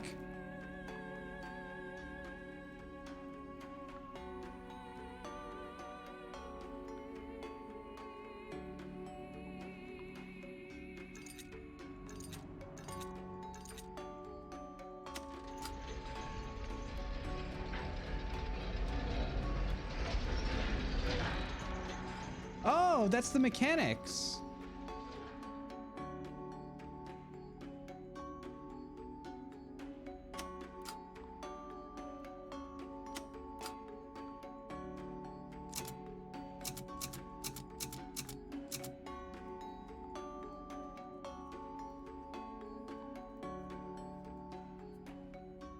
Wait, where did it last save me?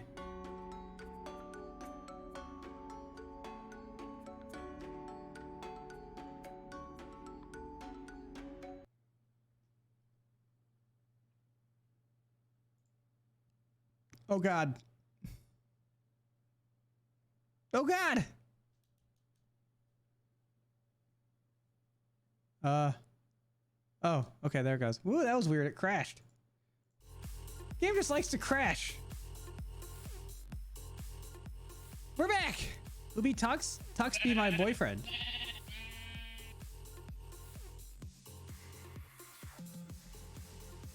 You the only lock that's made to fit my key? Oh no.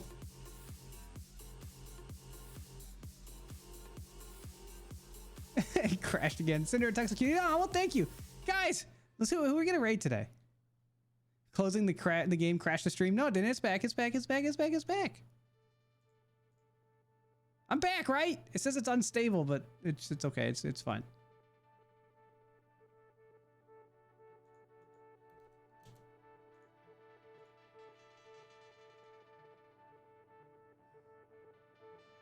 Who are we raiding, guys?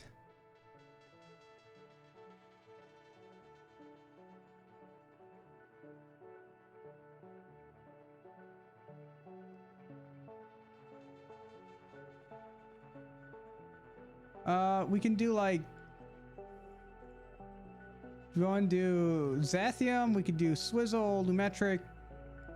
Who else? Rico Husky? I don't know if I know them. What are they doing?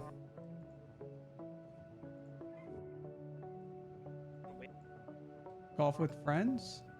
You guys want to go watch some golf?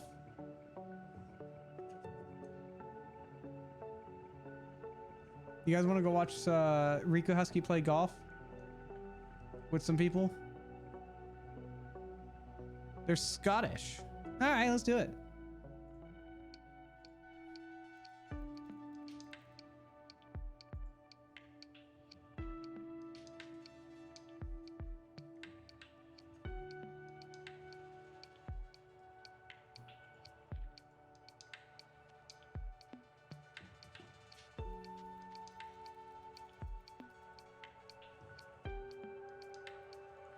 All right, there's our raid message, guys. Hole in one or riot. And be prepared to riot if he doesn't get a hole in one.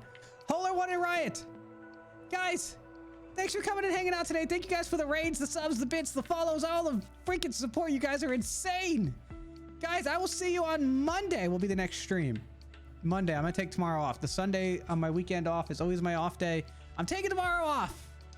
I will see you guys on Monday. We will figure out a new lecture since we are no longer going to be in the Bone Zone. We're going to be in a new zone somewhere else. I don't know. I got to figure out a lecture. Guys, I'll see you then. Let's hit up the discharge desk on the way out. Make sure you have your insurance cards ready. Co-payments due at time of treatment. Coverage is limited. Thanks for everything, guys. You guys are freaking awesome. Let's go show Rico Husky some love, okay? I will see you guys on Monday. Until then, bye.